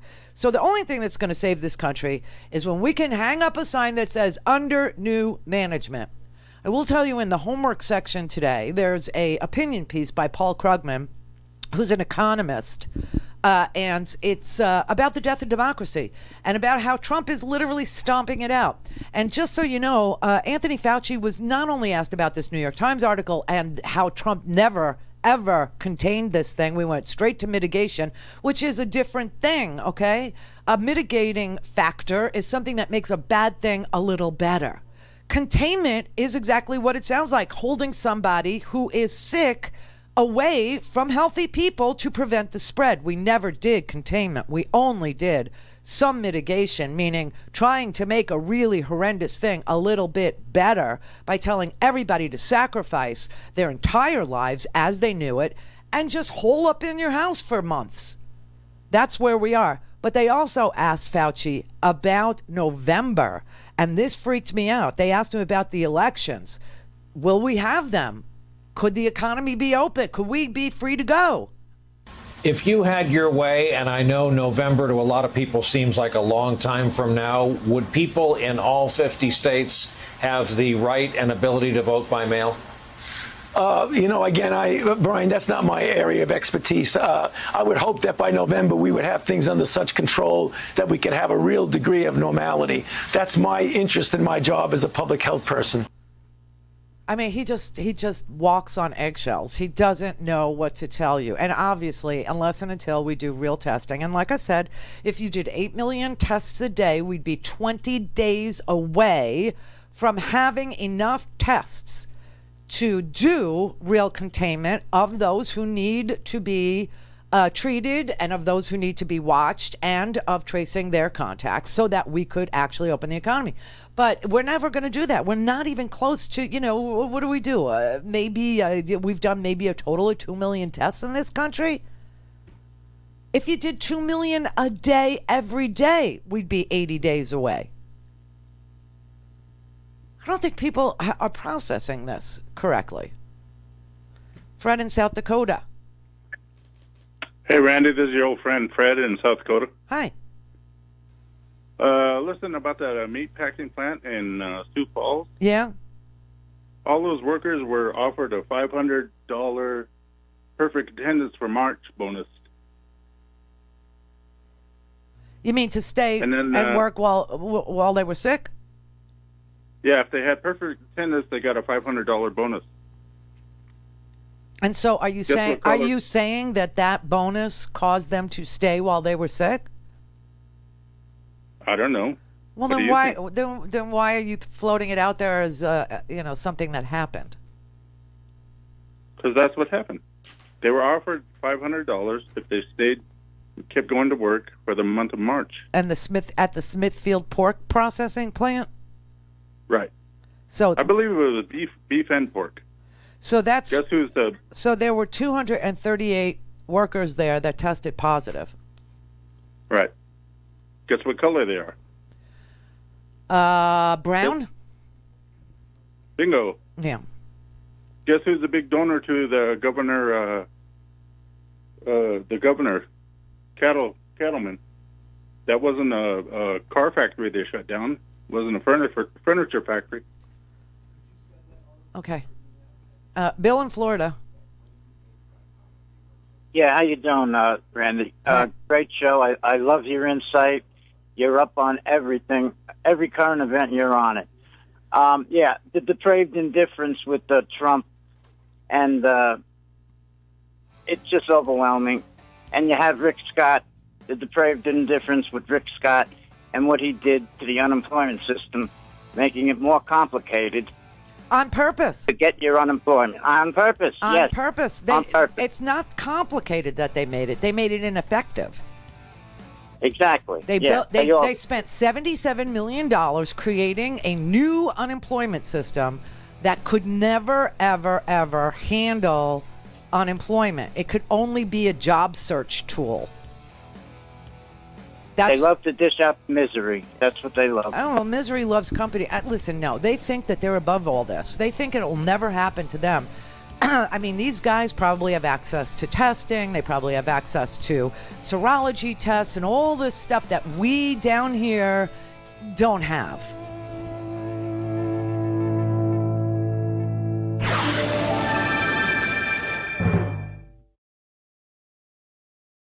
This is the Randi Rhodes Show. To speak with Randi, dial 561-270-3844. That's 561-270-3844. Looking at the calendar, as I did this morning, I realized we have another 3 full work weeks of social distancing. The president has said he's hopeful the country could reopen May 1st. He said it's the hardest decision he's going to have to make. From a public health perspective, your lane, is it doable, conceivable, that we could reopen the country on May 1st? You know, I think it's important to look at the country as many different separate situations. This pandemic has affected different parts of the country differently. We're looking at the data very carefully, county by county by county. Yeah, sure. And we will be assessing that. Clearly, the things that need to happen for the reopening is what's happening with the numbers of new cases. We've got to substantially augment our public health capacity to do early case identification, isolation, and contact tracing, and obviously make sure we have the medical and hospital capacity. And really start working to rebuild confidence in the community so the community has confidence to reopen. That was Dr. Redfield, who sent a note on January 28th that said that the risk to the American population from coronavirus, from COVID-19, was very, very low. And now he's dancing. They're all dancing. I mean, it's just so amazing because they're just so scared that Trump will stop listening to any of them. But, of course, he alludes to tests. We have to know how many new cases a day we're finding and then do contact tracing. Well, the only way that you can find a case is to test. No testing, no cases. No cases, no contact tracing. See what I mean? So here you have Sioux Falls, South Dakota. I mean, Donald Trump is intimating. He's trying to tell you the red states, the agricultural states, the breadbasket, the pork processing states, the beef processing states, and the beef growing states in the West. They don't have this problem. Meanwhile, we find out 238 workers in one pork processing plant in South Dakota. Okay, in Sioux Falls. 238 cases, okay? And now they have to shut down the whole plant, and now they're talking to us about food shortages because beef processing plants, pork processing plants are being shut down because the workers, I don't know if that caller was right, Fred's right, that they stayed on the line to get a $500 bonus for not missing a day's work while they were sick. And that was offered to them knowing there was a pandemic. That's sick in and of itself. That's twisted. That is bizarre, okay? And horrendous and ugly and dangerous for everybody else in this world.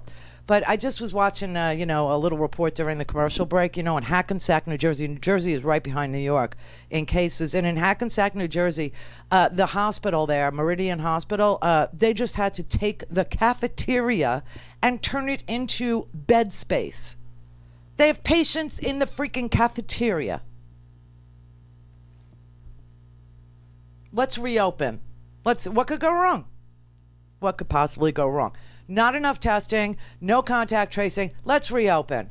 And, there are certain places of the country, where we could So what? America is going to go back to being a primarily agricultural society where people are somehow immune from the Black Death? I don't know.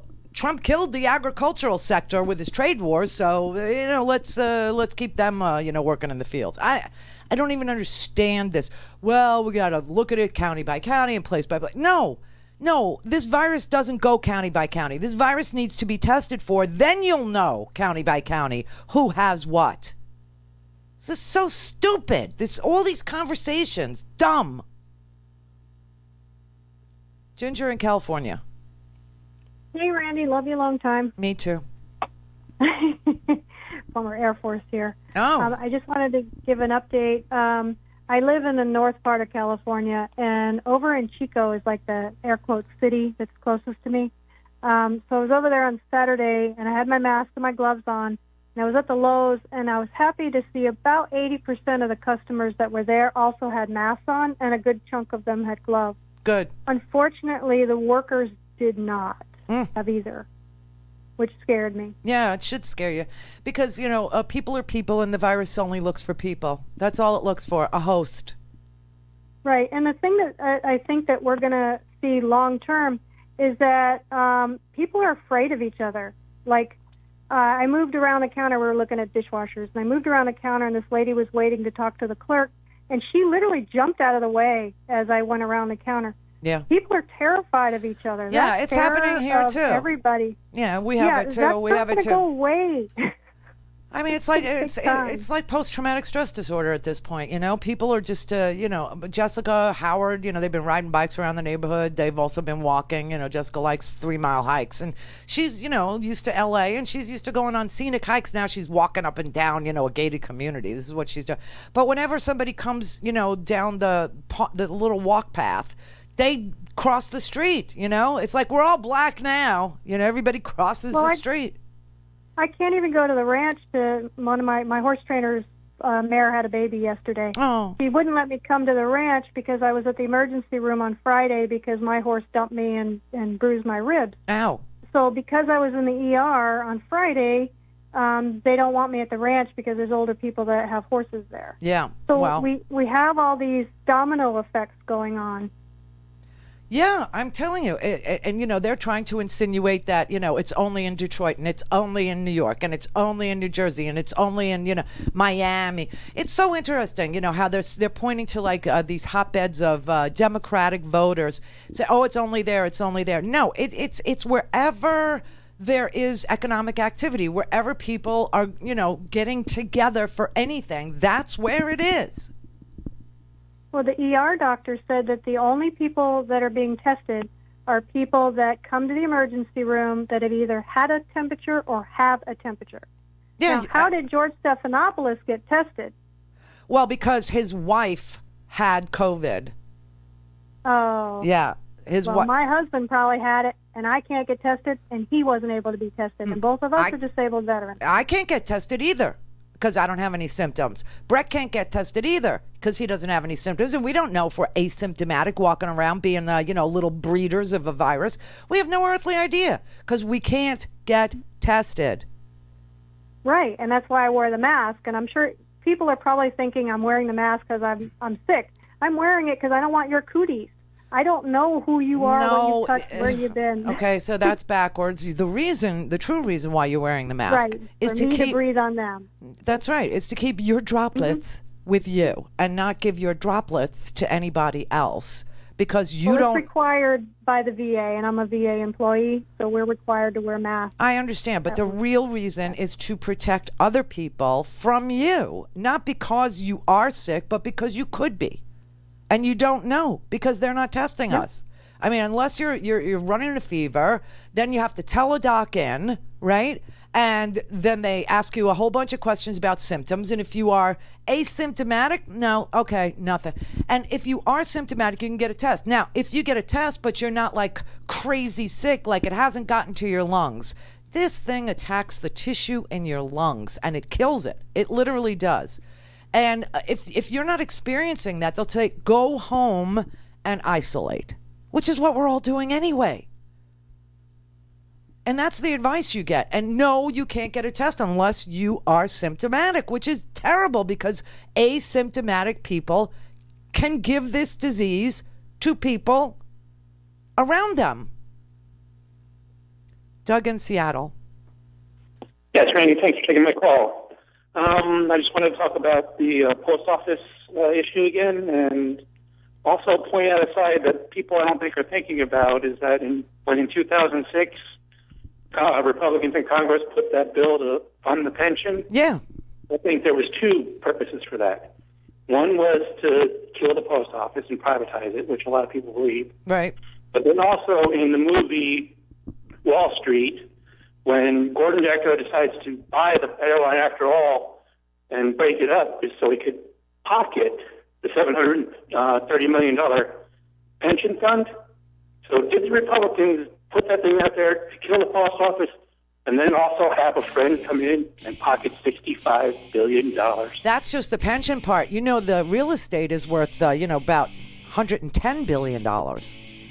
Yeah, so. So what is Trump like? Old Postal Service buildings.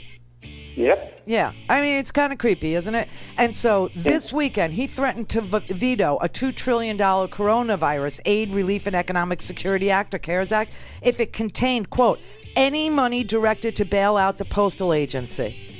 Yep. I mean, they want that postal service so damn bad. They want it so. And you know what's really sad? What's really sad is that 500 postal workers have tested positive. 462 others are presumptively positive. 6,000 are in self-quarantine, and 19 of them are dead. Can I make one quick point? No.